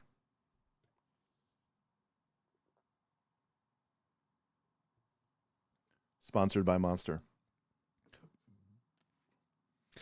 Yeah, that's a good point, London. I mean, after all, cleric doesn't need to take heal spells. You've got a rogue, you've got an alchemist who took medicine ranks for that, or medicine skill feats for that. So you can just focus entirely on creating water because that is what you really want. So here's a pretty horrible spell. It's enchantment, it's mental, it's incapacitation. So already, again, you're not gonna be able to cast this on a big bad creature. Incapacitation is gonna make that pretty hard to do. And if it fails its will save, it has to use whatever actions it used on this turn on its next turn. And they have to be repeated in the same order and as close to as specific as possible. Now, again, this is a situation where if like the enemy just spent its turn rummaging through its backpack and you cast a spell on it, like that would be pretty cool. You'd really take it out. But most of the time the enemies are going to be moving and attacking you. So, you know, you're just going to make it move and attack you again. So it's not, or cast a spell against you. And if it's a situation, like it says, if a target can't repeat an action, such as casting a spell, or if it needs to attack a creature that died, it can just do whatever it wants. And it gets stupefied 1, which is -1 to your will saves and -1 to your spell DCs. So even like, oh, okay, last round he attacked our buddy, but our buddy's dead, so now he's just going to be able to do nothing. Nope, he can just do whatever he wants then. You know, originally I thought maybe this spell was a D, but I seeing the incapacitation makes me feel like this spell is probably an F. The situation, I don't know, maybe there's like some weird winning situation where you just lock a creature into like a really useless set of actions for a few rounds. But they have to be lower level than you. So it's like you're already fighting like 4 or 5 V4 or 5. So it's not like it's going to be hugely beneficial to you. So we'll give it a D. Remember, Fs I don't think are playable at all. Ds could be used, but honestly, you should probably stick away from them. So does the spell work as written and is intended? Yes. Is it good? No. No, it is not. Juho says F. Yeah, fuck it. All right. I win. I will easily downgrade for the sake of downgrading. I don't think it's very good. Oh, we got 2 people. 2 people who say it's F. All right. Not good. Draw ire. Sounds like something from StarCraft 2. For ire. 2 actions, 120-foot range. That's pretty good. Again, we've got the mental and emotional traits here, so that can come up. All right, well, this is an interesting spell. You deal 1d10 mental damage to the creature, and then it gets a -1 status penalty to attack creatures other than you. So that's just flat up. And that's pretty good. Then they get to make a will save. Okay, what happens? Well, they take half damage and the penalty, and then it ends at their next turn. So, okay, the spell doesn't have the incapacitation trait, even if they succeed, they take a little bit of damage, and they still take the penalty. It just only lasts for 1 turn. It's kind of okay. If they fail, they take the full damage and the penalty. Now, of course, the downside of this spell, so I actually think this is a pretty good spell. But the downside is, of course, that the creature is going to want to attack you, and you're some sort of caster. Now, if you're living in a world of free archetypes and you're actually a fighter with wizard spells or something like that, well, then that's actually pretty good. And, -1 status penalty to attack rolls is not nothing. I think giving out status penalties is a good thing, and potentially it could last for an entire minute. Now, of course, they can avoid that by simply attacking you, which they probably will. And if you're just a normal caster, that could end badly for you. But the spell does, I think, do a reasonable job at controlling what the opponent is going to do. In most situations, whether from a role-playing perspective or from a mechanics perspective, if you cast this spell against a creature on their next turn or potentially next several turns, they will probably attack you. Getting a -1 penalty to attack someone when they can instead go and attack you for no penalty seems like a logical course of action. And whether it's because strictly mechanical or because of role-playing reasons, I think most GMs would play it that, yep, this creature is going to come and it's going to come and try to strike you and beat you down. So it does that. It does that well. The number of times you would want to do that might be somewhat limited. So I don't think this spell is superbly great, but I do think it is a solid C-level spell. It does an interesting effect that we don't see a whole lot of, and could potentially create some interesting situations where you're drawing the monster in. Yeah, and Prophet says range 120 feet. If the creature does not have a ranged attack, you might set it up to have to basically spend a ton of time just moving towards you.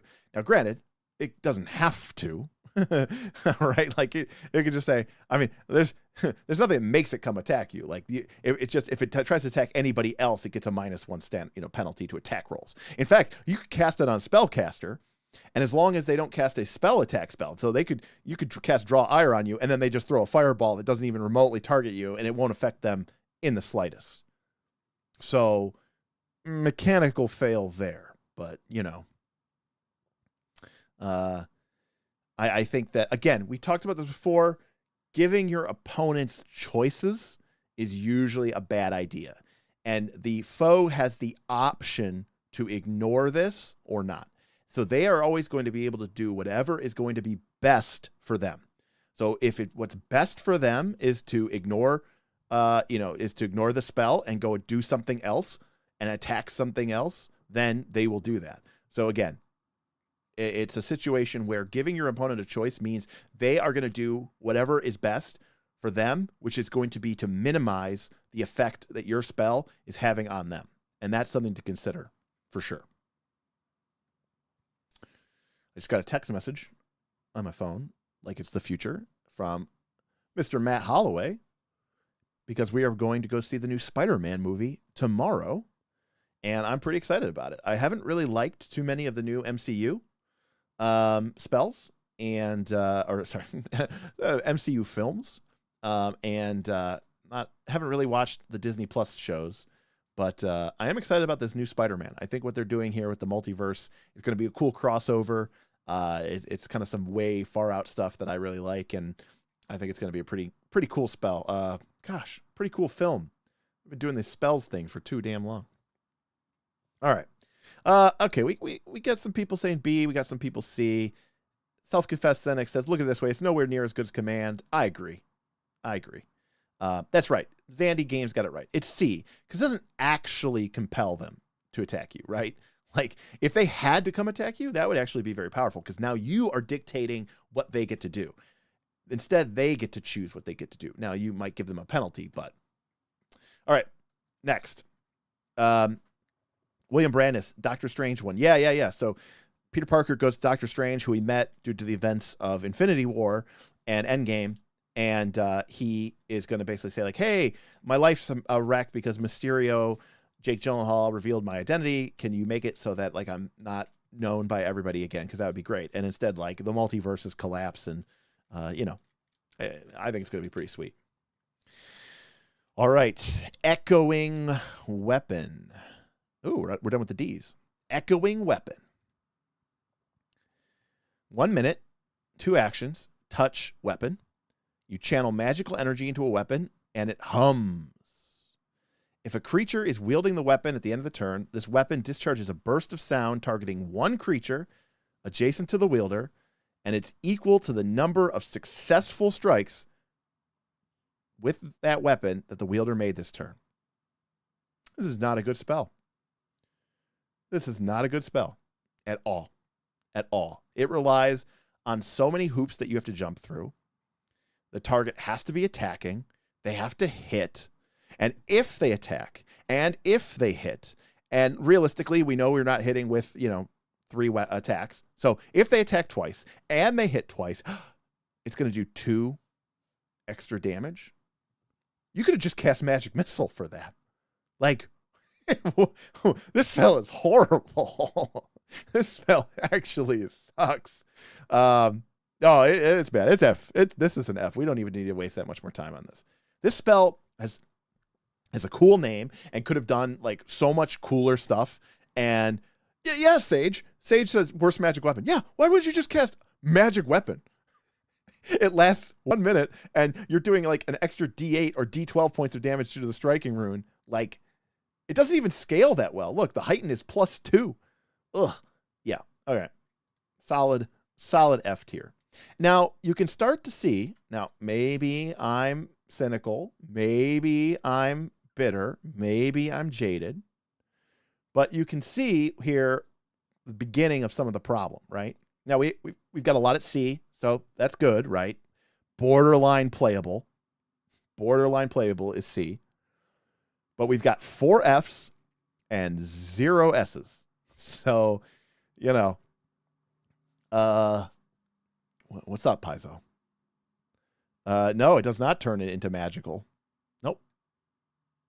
Which, again, Zandy, Magic Weapon does that. It turns the weapon temporarily into a +1 magical weapon. So, it can go against a different target, but it has to be adjacent to the wielder.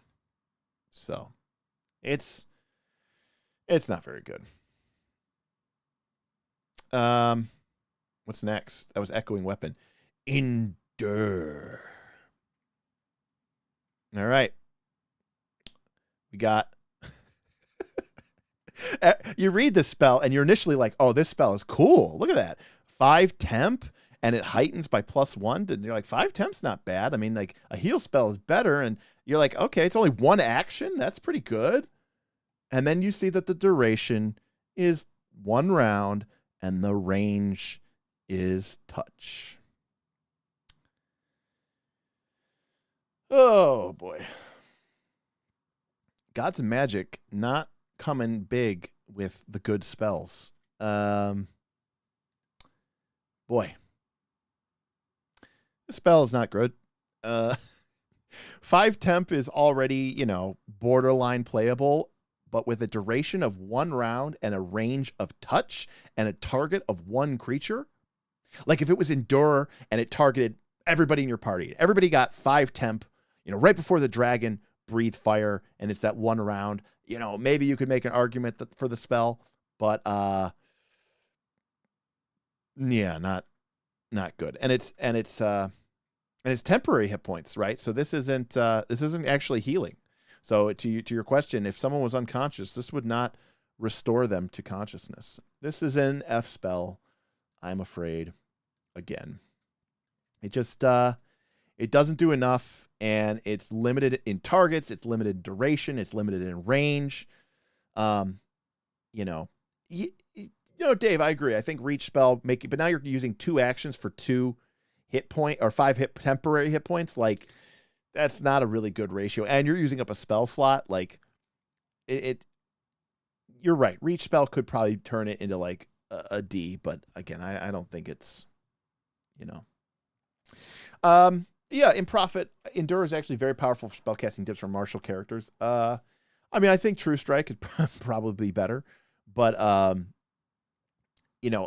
could see that where a marshal's just using one action as their sort of third action, and boom, they pop, and they know that they're going to be getting attacked. But again, that probably precludes that you're using free archetypes, that you're higher level, well, in Prophet, it's one action heal is D8. So that's an average of 4.5 healing. This is 5 temp, which 5 is greater than 4.5. But healing is real and lasts forever, and endure lasts for 1 round. So I feel pretty confident on the F.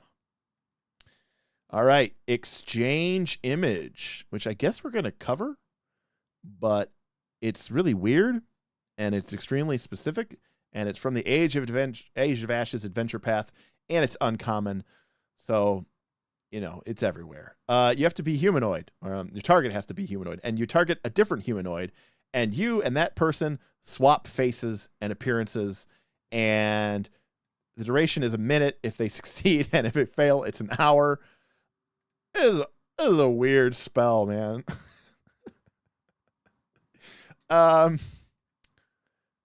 It's unique. It's an illusion. Again, one of the things I have to consider is, does this do something that there's no other way that you could possibly do this? And this is definitely stealing playing a game of, what's that movie with John Travolta? Face Off and Nicolas Cage, where they swap appearances. I mean, would be very cool. There's a lot of movies, right, where this basically, work, but this isn't really what you want it to do. It's basically illusionary disguise, which it even kind of quotes right here, which is actually just kind of a better spell anyways. So I'm going to say that exchange image might be, well, it's definitely in the scroll case. But it's, I'm going to put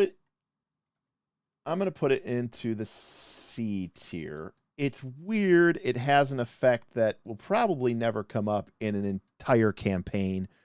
But if you had one of them just hanging out in your scroll case, I don't think it would be horrible. It's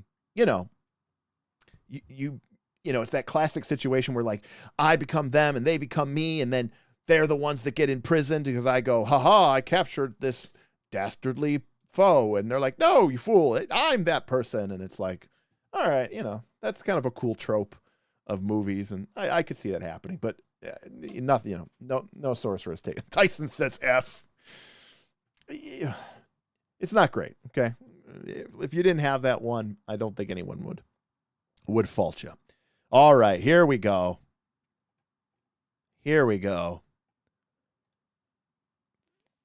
Fear. Wow, what a spell. Well, we've got the mental trait because it's an enchantment. So again, not using this against creatures immune to mental effects. That's typically your mindless undeads. That's typically your vermin. And that it can be your constructs. So, those creatures not going to work against fear. But does not have incapacitation.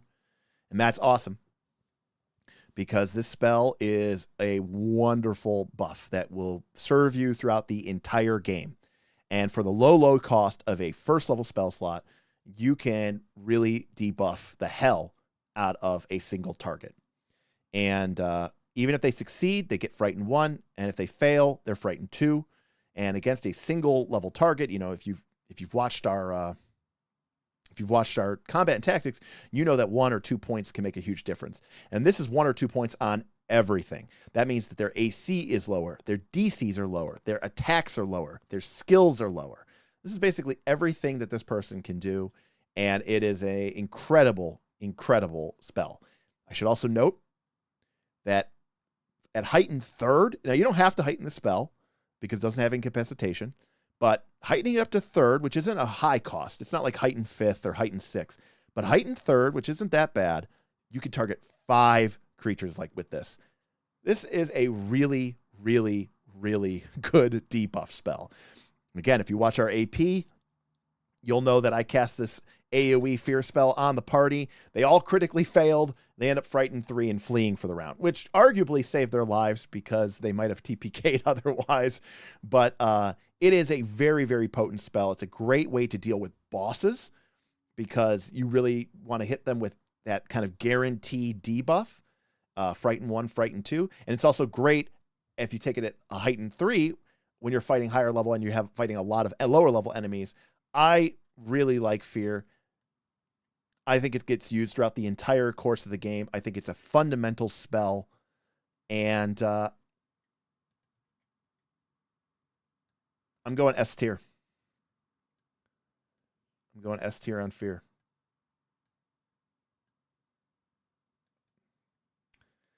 I just think a lot of the things in the game are really based around it. And I think the fact that it works well against single targets that are higher level than you, it works against mass targets that are lower level than you.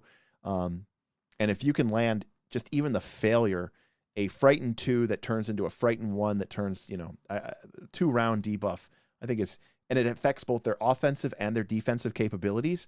It's just a really, really powerful spell. The only drawback, it's S tier, but the only drawback is it does have a very short range. 30 feet is not close, or I'm sorry, not far.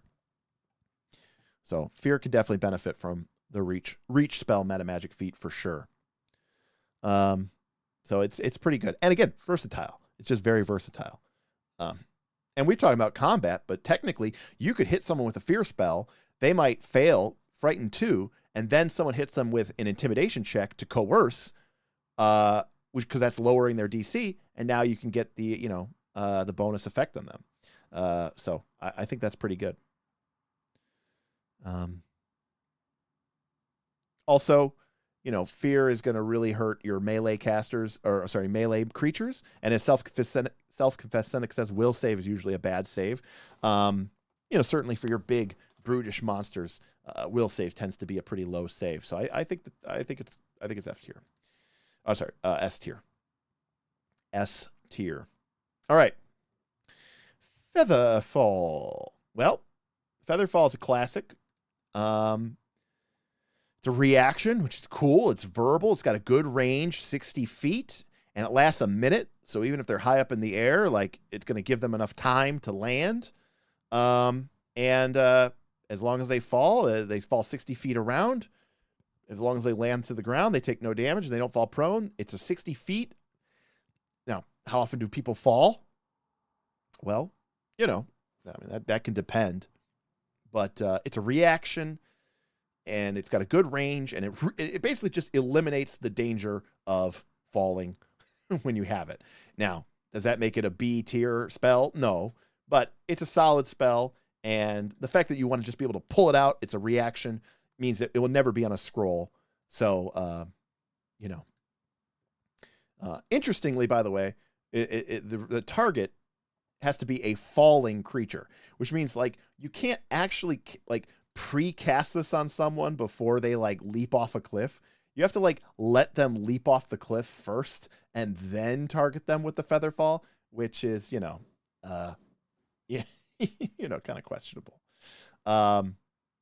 Yeah, and Juho, I think you're right. Once you get to the point where more people are flying and climbing, using magical carpets and brooms of flying and flying spells, and you're up in the air and you've got all these level 1 spell slots, you just take a Featherfall. You keep one locked in. Damien says great sorcerer spell, meh prepared spell. I actually disagree. I think the opposite's true. As a sorcerer, I don't know that I would ever want to have that spell just always locked and loaded. Improfit says, I wish they could heighten this to 3rd to target 5 creatures. Yes, that actually would be really awesome. I think that's a perfect level, and I think that's a perfect amount. It's basically just taking the fear effect and upgrading it to Featherfall, and I think that would be an awesome change. And as far as I'm concerned, that's a new house rule in my game, that Featherfall could be heightened to 3, and it targets 5 creatures. And that is awesome. That is a great rule, and I like it. Again, it does what it does. What it does is very specific, and it takes care of it in a fine way. I guess my experience is how often are people really falling? So, that I think that's where the reason why it's not a higher tier. All right, moving on. Where are we up to? Real quick, actually. 1, 2, 3, 4, 5, 6, 7, 8, 9, 10, 11, 12, 13, 14, 15, 16, 17, 18, 19, 20, 21. Guys, we've got about 25% of the spells done. So it's only going to take us probably like 2 more streams just to get through the level 1 arcane spells. And let's see, let's do the math. By the time I do another live stream, 2 live streams, which we might be able to do a couple of these over the next couple of weeks, or even once a week. By that time, Paizo should have only released maybe 3 or 4 new books and, added maybe like 20 or 30 new first level spells. So I think if we just do 3 streams a week, every week for the next 5 weeks, we might be able to get ahead of Paizo's release schedule. All right. Fleet Step. Interesting. It's 1 minute, only targets you, but you get 30 feet move bonus to your speed. Now, to me, this is the same thing like Featherfall. It's a very specific use, but what it does really well. If you need to get somewhere or get out of somewhere really, really, really fast, Fleet Step does it. And that's a lot of speed, and you're going to move very, very, very fast, and it lasts 1 minute. I would prefer if it had been 1 action, but 2 actions is 2 actions, move 55, then the next round move 55, move 55, move 55. Like if you need to run away or if you need to get somewhere really quick, even like in a role playing sense, like if you need to get across town really quick, like this is essentially doubling your speed. So it's it's pretty quick. A Fleet Step as a scroll. The problem with it is the round that you pull out your scroll and then cast it, you've used all your actions. And you don't get to actually move that first round that you cast Fleet Step. And for that reason, I don't like it as a scroll spell. Like if I'm casting a movement buff on me, it's because I want to start moving right away. And like ideally, I would use it and then be able to move like right away. So with a scroll or a wand, I think you are limited in that regard. And so that's why I don't think I would want it in a scroll. I don't know. Yeah, I could be wrong. But I don't think it's I don't think it's worthy of a scroll. All right. Let's try to get to, because I don't want to like rush this. Let's end here on the H's. So we're going to do these spells. We're going to do floating disc, fiend fetch, blah, blah, blah, all the way to hydraulic push. And then we'll end there. And that's going to be we'll call that the stream.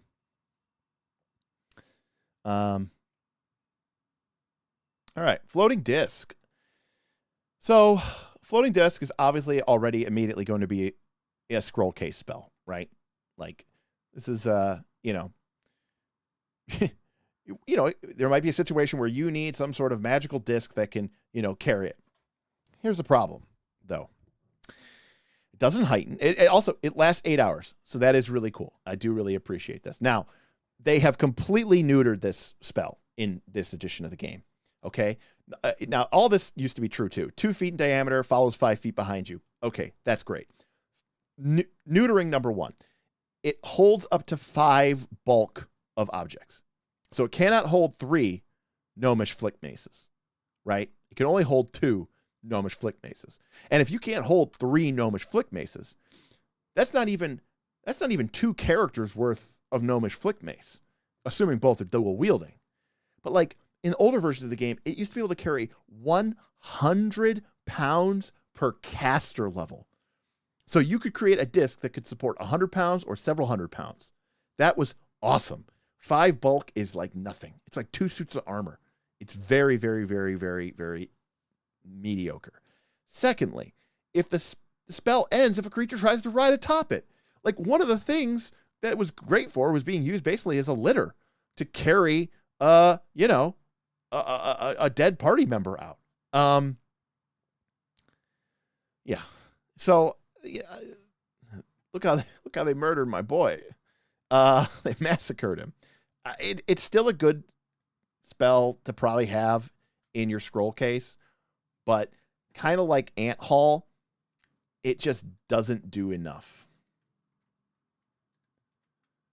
And so it's going to get put to D. D in the scroll case, though. I mean, I guess it is technically better than Ant Hall because Ant Hall is only 3 bulk. But I mean, we're really picking over minor things there. We'll move it to C tier in the scroll. Yeah, and Juho, you make a great point. These spells are mostly irrelevant anyways because bags of holding are super cheap. I mean, Lance Quagmire, is it still considered riding if you're unconscious? The spell ends if a creature tries to ride atop the ground. I don't know. A dead creature is an object, not a creature. But what about an unconscious creature? Clearly very much still a creature. So, yeah, it's not, is an unconscious creature able to try to ride? You gotta love their precise language, right? That's true, William Brandis. Ant Hall is up to 6, but it's encumbered. All right, you know what? I'm moving it back. Sorry, floating disc. I love you, but also, again, a lot of this has been nerfed because of the nature of the game. The game isn't about, for most people and for most adventure paths, the game isn't about going into a dungeon and finding a vast treasure, but discovering that it's 75,000 copper pieces, which you're like, wow, that's 750 gold. I'd really like to take that back to town, but 750,000 copper pieces is a lot of treasure, like in terms of just quantity and weight, and I don't have the ability to carry it. Wow, I wish I had this cool floating disc that could magically support like a magic forklift and carry that all out. People, it's just not the way that a lot of games, it's definitely not the way that most APs are written anymore, and so I think that that also kind of factors into it as well.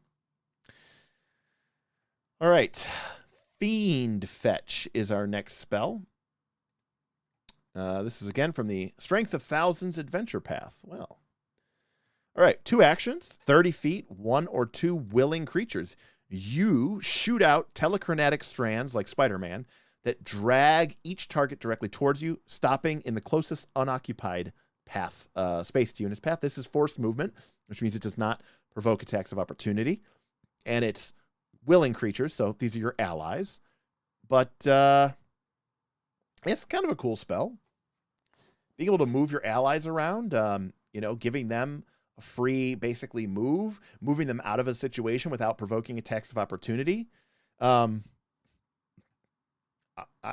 think that this spell has limited use, but I think that you're giving up 2 actions to potentially give 2 people essentially a free stride action.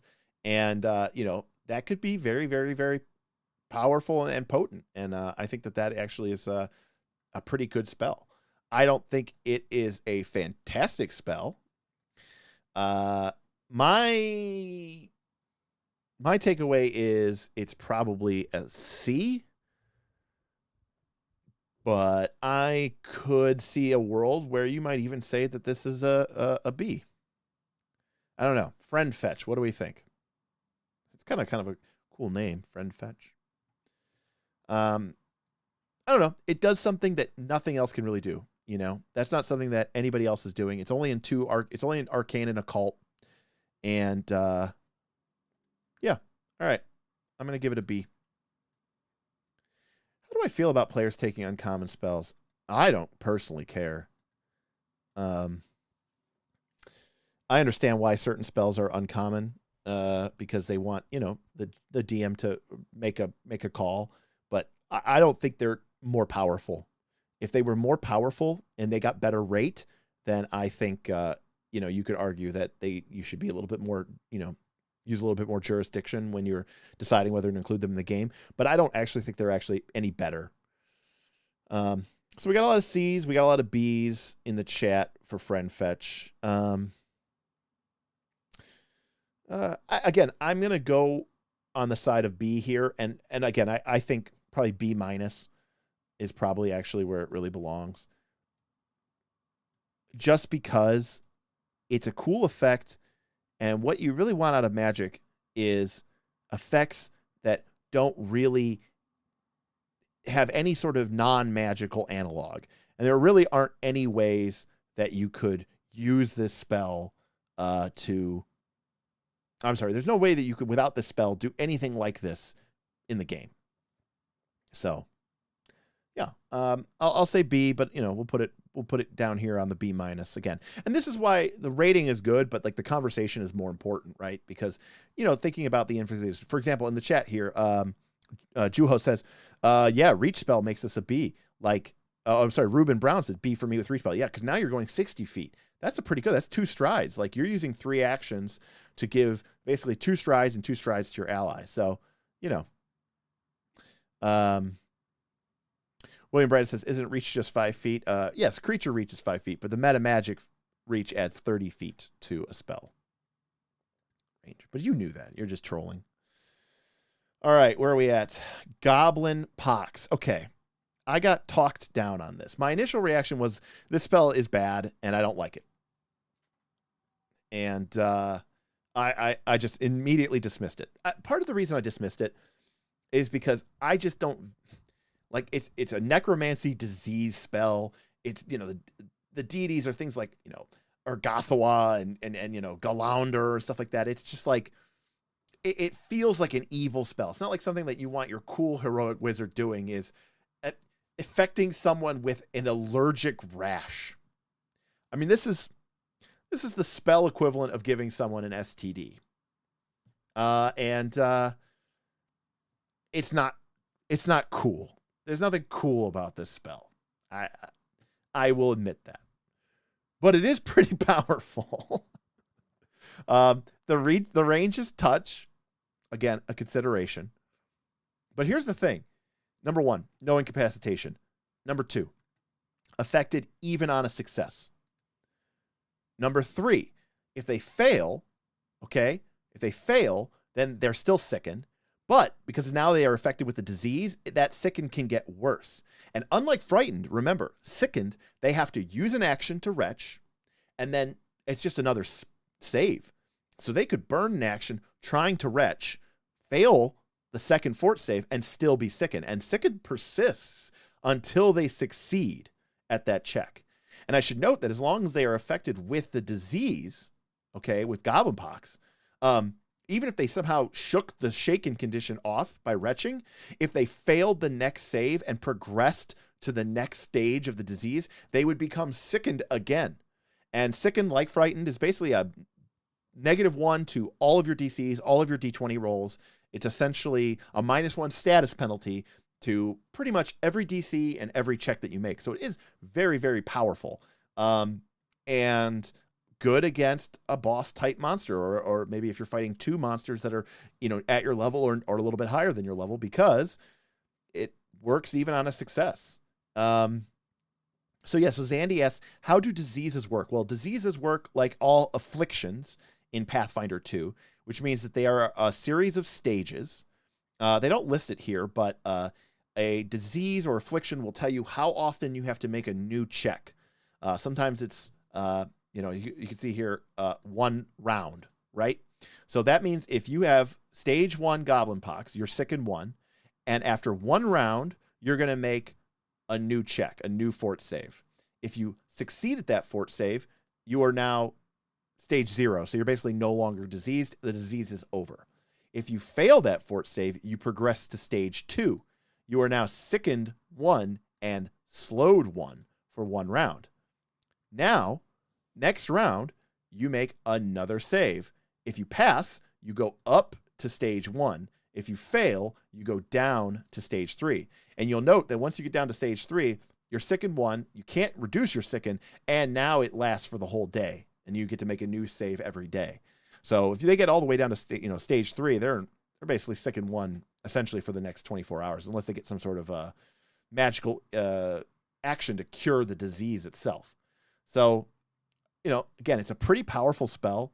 It is a little not heroic,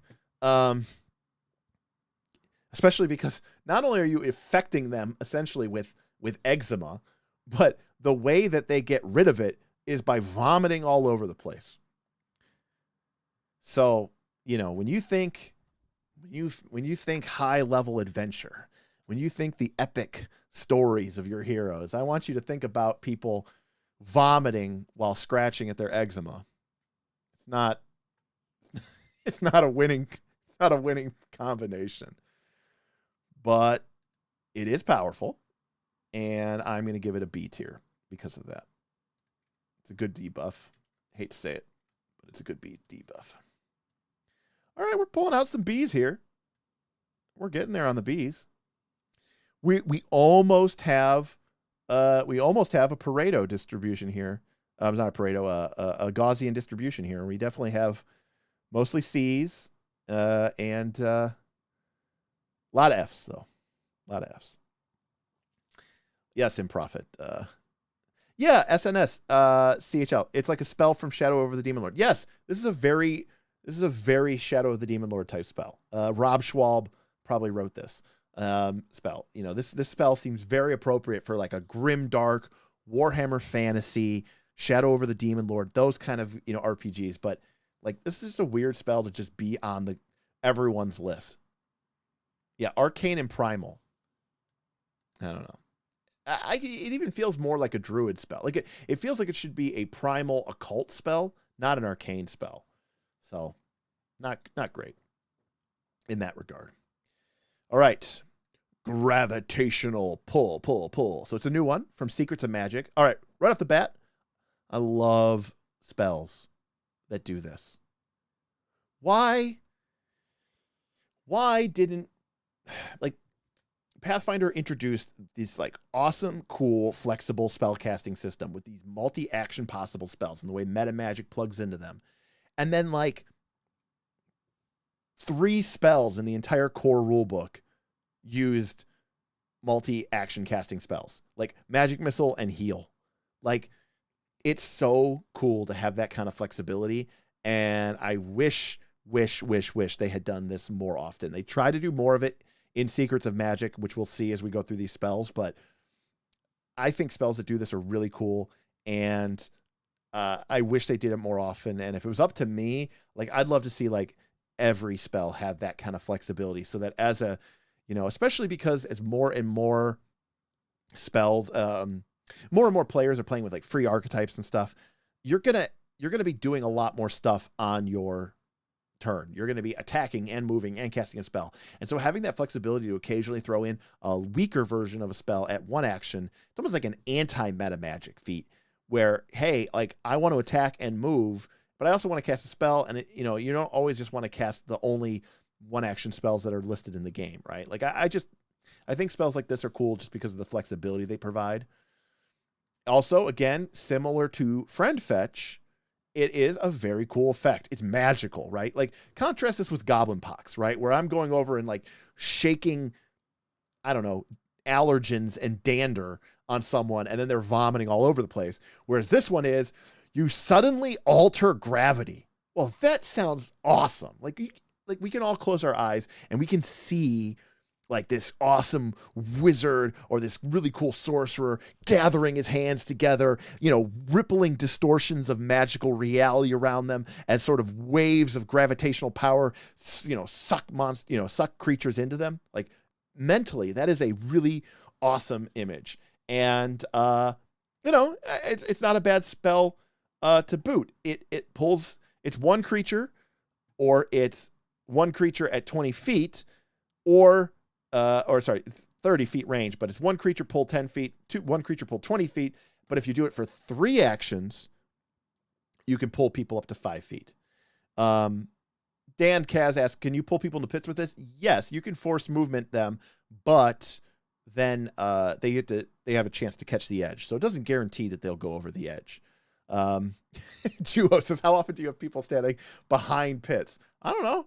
Look, like, maybe they're standing in front of the pit, right, as like a defensive line, right? Like, in front of them is a stake-filled trench filled with burning oil, and then you cast gravitational pull and just pull them into the pit, right? Like, see, maybe that's why in the Battle of Winterfell in the last season of Game of Thrones, that's why they lined all of their forces up in front of the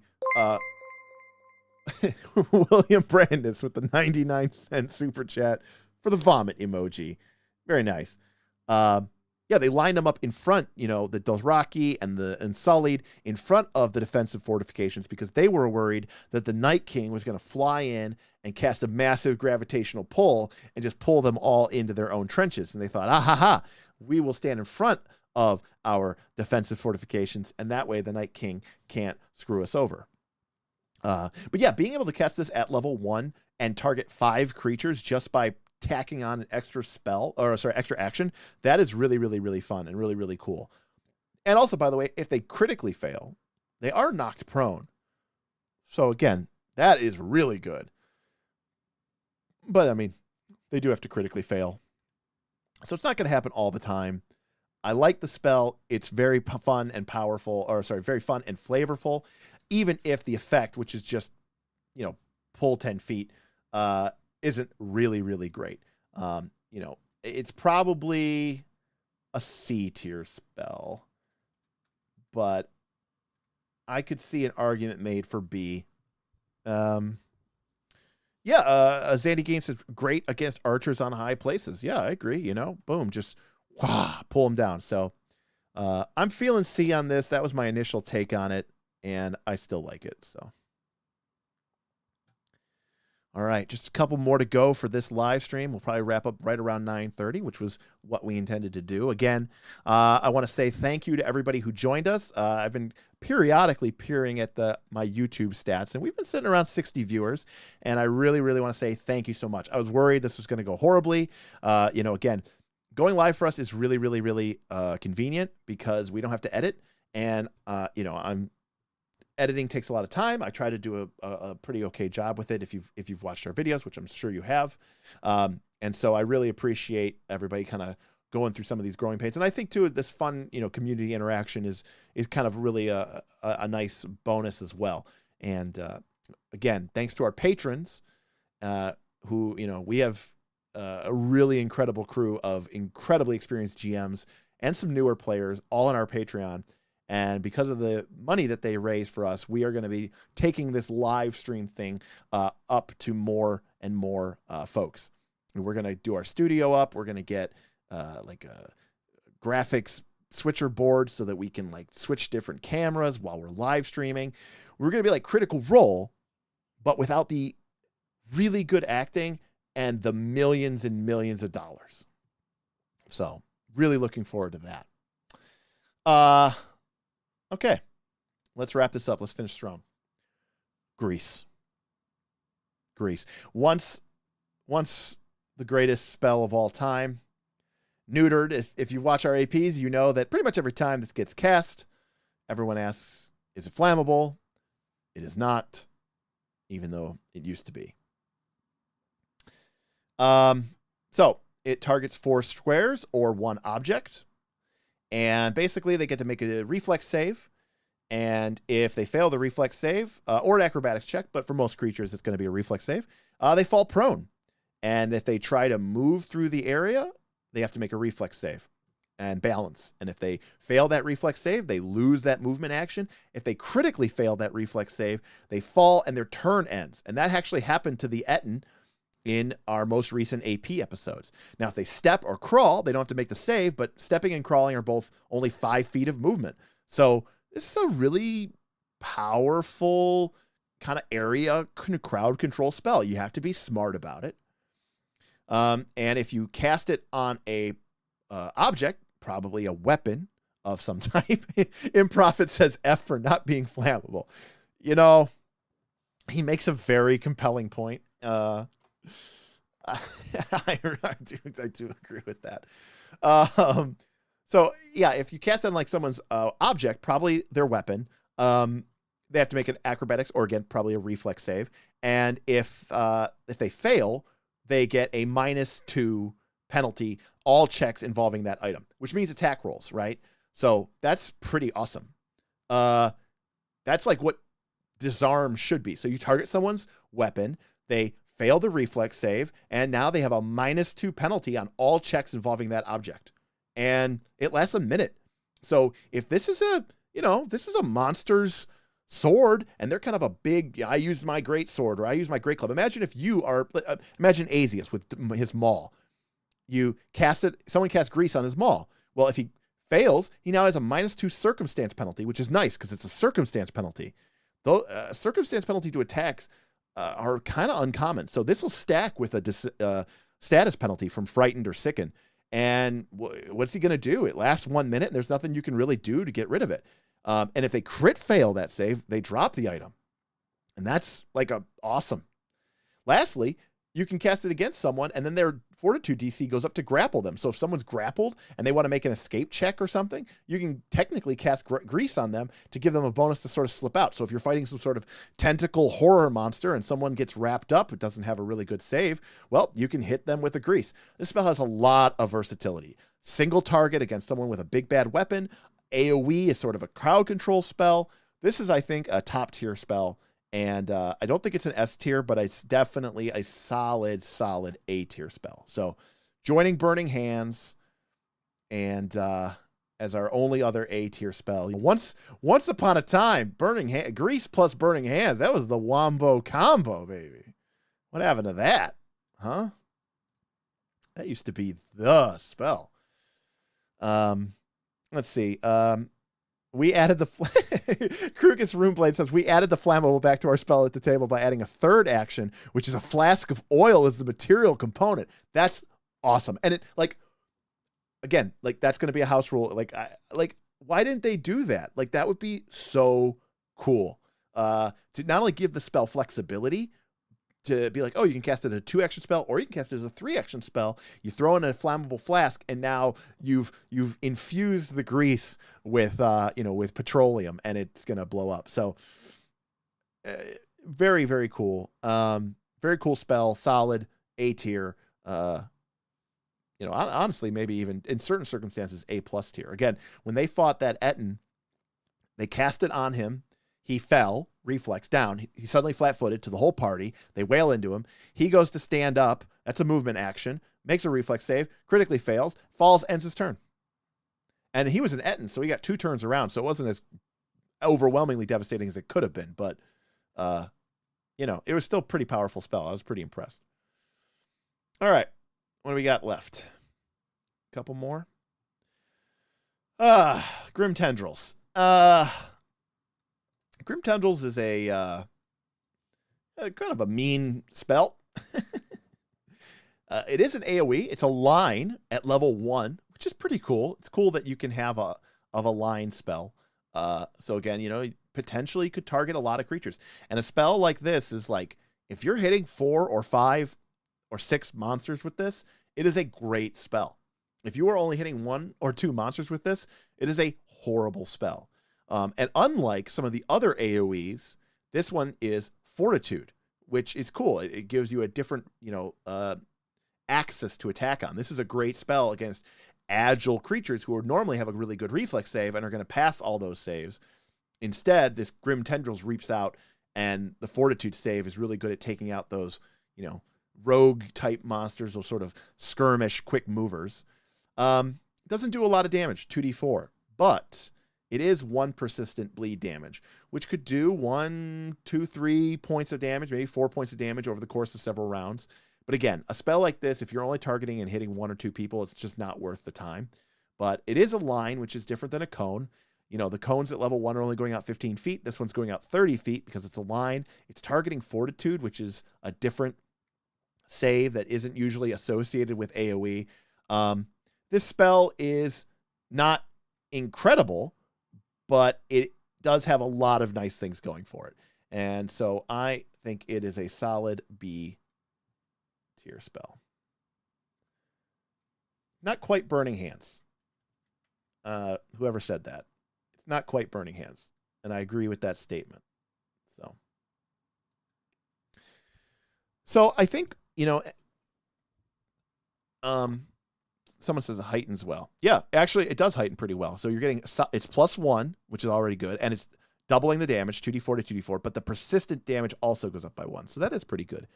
And it's interesting, too, now, as I look at the tier list, I think you're seeing an interesting thing, right? There's not a lot of Ds. There's not a lot of As. There's a lot of, Cs and Bs, which is great. there's more Bs than Ds. I think that is a good sign. What's a bad sign is how few, how the ratio of Fs to S's.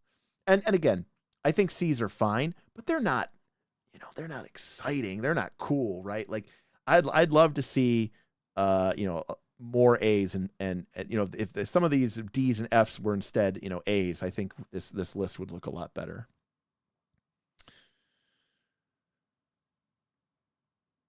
In Prophet says, if persistent damage damages twice, it is better damage-wise than Burning Hands. Yeah, I agree with that. And persistent damage is kind of hard to shake. It's a DC 15 check.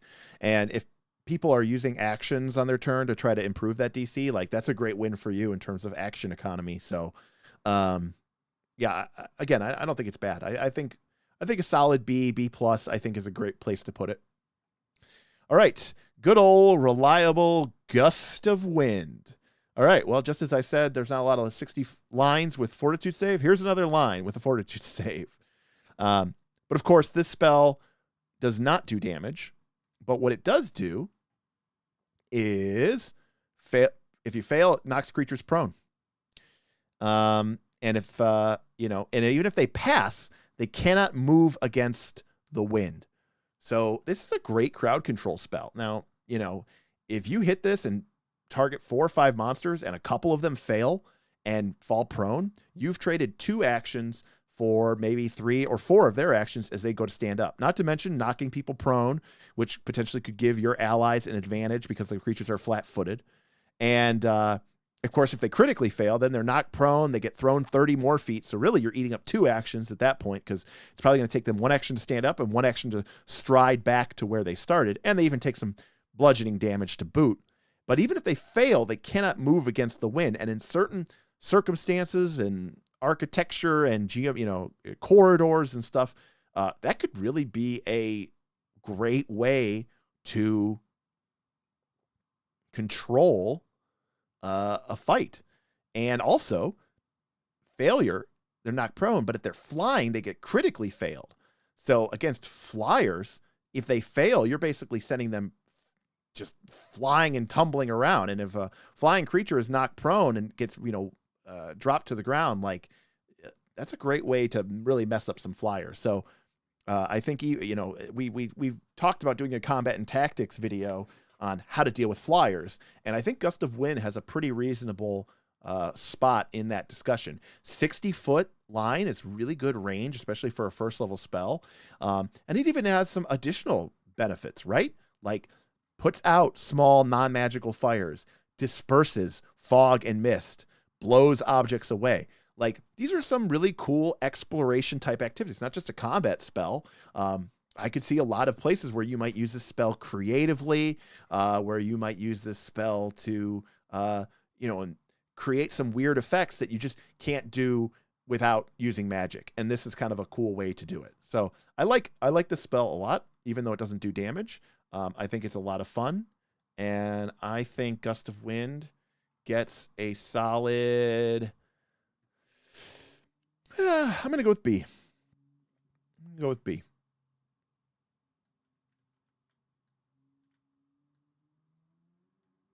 I like B for this spell. All right.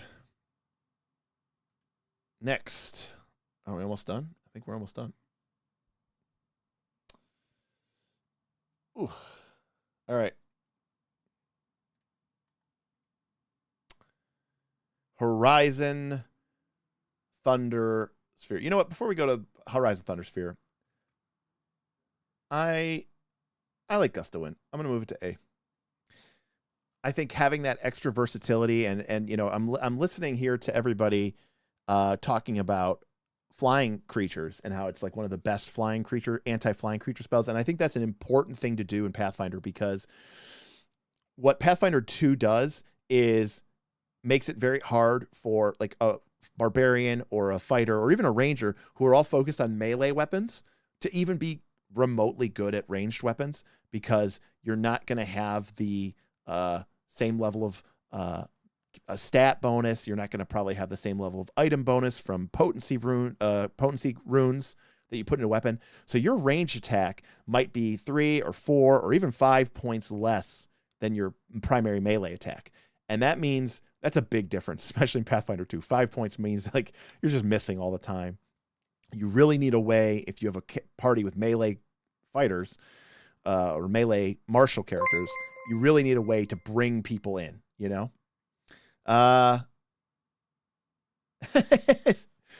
Self-confessed $5 just because I was always right about Horizon Thundersphere. So much fun. Yeah. He's absolutely right. Horizon Thundersphere is awesome. This spell is incredible. Again, number one, you've got multi-action casting. And not only do you have a 2-action and a 3-action version, but you have this supercharged Kamehameha supercharged spirit bomb version. And, you know, you can just really, really wreck face. It does now it is a range spell attack roll, which we talked about before is kind of a bad thing. Okay. But it does 3d6 damage. We said 2d6 was the baseline. So this does 3d6. And then, like all spell attacks, if you hit, if you critical, you do double damage. But this also throws on an additional thing that you're dazzled for 1 round, which is great.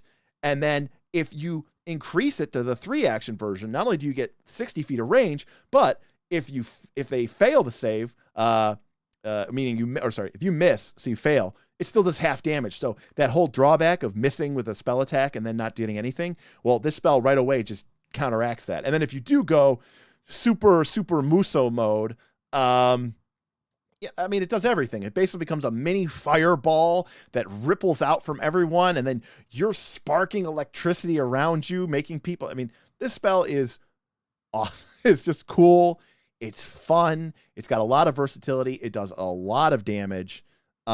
This spell is like, you know, when we think about the art for a cover of a role-playing game, the same way that like fighters aren't wielding gnomish flick maces, they aren't casting, they aren't casting goblin pox spells, right? On the cover of an RPG book, if you see a wizard, if you go to DeviantArt and you see wizard, they're casting Horizon Thundersphere. I will agree, I think the name is overly complicated. Why didn't they just call it like Thundersphere? William Brandis says, take a look at the heighten. The initial damage, everything goes up by 2d6. And the sparking state goes up by 1 as well. So it just increases everything, scales very, very, very nicely. So at 3d6 at level 1, 2d6. So at level 6, it is doing 7d6 damage, which is even more than a fireball. I like Horizon Thundersphere a lot. It's a lot of fun. It's cool. If you cast it, people are going to be like, that was an awesome moment. Horizon Thundersphere. Welcome to S tier. Yeah, this is out of Secrets of Magic. Secrets of Magic getting some sick redemption. And Prophet says, good spell, terrible name. And yeah, I don't like the name. I mean, Thundersphere would be cool, or Thunder Shock, Thunder, I don't know. But Horizon Thundersphere is kind of weird, especially because the range, the range is only 60 feet, even when you triple charge it. So like, it's not really the horizon. It's kind of more like right next door. It's not really the horizon. So, good spell, fun to cast, very, very flavorful. Can't fault with it. And we are going to end with Hydraulic Push, our last spell for the evening, 9:28 by my clock. So we'll finish up just on time. Hydraulic Push. If you watched our AP, you'll know that this was a favorite of Mr. Burlington Veppen, who used this spell a lot at lower level. I think he still has it as a signature spell. It is a spell attack spell, so and this is like a classic example of where I like this spell, but it has all the drawbacks that a spell attack spell has, which is if you miss, you've used 2 actions and a spell slot, and you've got nothing. It does 3d6 points of bludgeoning damage, and you get to knock them back 5 feet, which does not provoke attacks of opportunity, but it is a cool spell. You can target an unattended object, so that is different than a lot of other spells in the game, which don't actually target objects. So hydraulic push can actually be used to like push something over. How strong that is kind of left to one's imagination. So it does get some benefits from there for not just being a simple blast spell, and because you can target those unattended objects, unlike any of these other spells. And so yeah, if you can hit with it and you're good about it, it's a good damage dealing spell. 3d6 is better than our 2d6 baseline. It does have the drawbacks of having the attack trait and basically being if you miss, you do nothing. But I think it's a good spell. I think it's a very versatile spell, and it's going to end up in our B tier. It's probably, until Horizon Thundersphere came along, it was probably your best, single target spell attack spell at level 1. So, Horizon Thundersphere kind of came in and took a little bit of its thunder away. William Brandis says Heighten should add 5 feet to the knockback. I agree. This spell would be a lot cooler if you heightened it to 5th level and suddenly you're knocking people back 45 feet or 50 feet or something crazy. Like, that would be awesome. That would be really, really fun. Just like this super concentrated blast of water and just, rocking them back. I do think that I have a soft spot as well, because Burl cast it several times and we had some really fun times with it, but he also missed with it a couple of times. And again, that's something to, definitely consider. Let me just catching up here with the chat real quick here.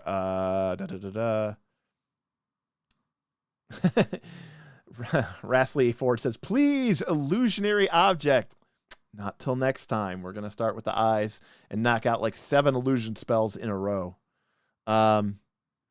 Juho, Shocking Grasp is really good. The downside being that, range touch. So you do have that. But Shocking Grasp is really, really good. D12's a lot of damage. All right. So, we have our beginning of our list here. We've got a couple S tiers, a few A tiers. We got a lot of B's and C's. Just a handful of D's, because again, D's a weird one, right? Because most spells you can kind of make a case for where they would be useful. And then like if they're bad, they're just bad and you'll never cast them. So they go down to F. So D is definitely a weird spot. And we're building up our scroll case with some spells that you may have a need for, but would probably never want to actually have in your repertoire or, even in your book. You might just want to have them in a scroll case, save it for a rainy day. So I want to thank everybody here who joined us. I had a lot of fun, and honestly, here from my office, we can do this all the time. We're going to continue, by the way, to produce content. We're going to continue to do our APs and all that other stuff. Let us know in the comments what you guys want to see. If you're really interested in supporting us, and then please consider joining our Patreon, getting to talk and know us better there. Oh shit. All right. Wow.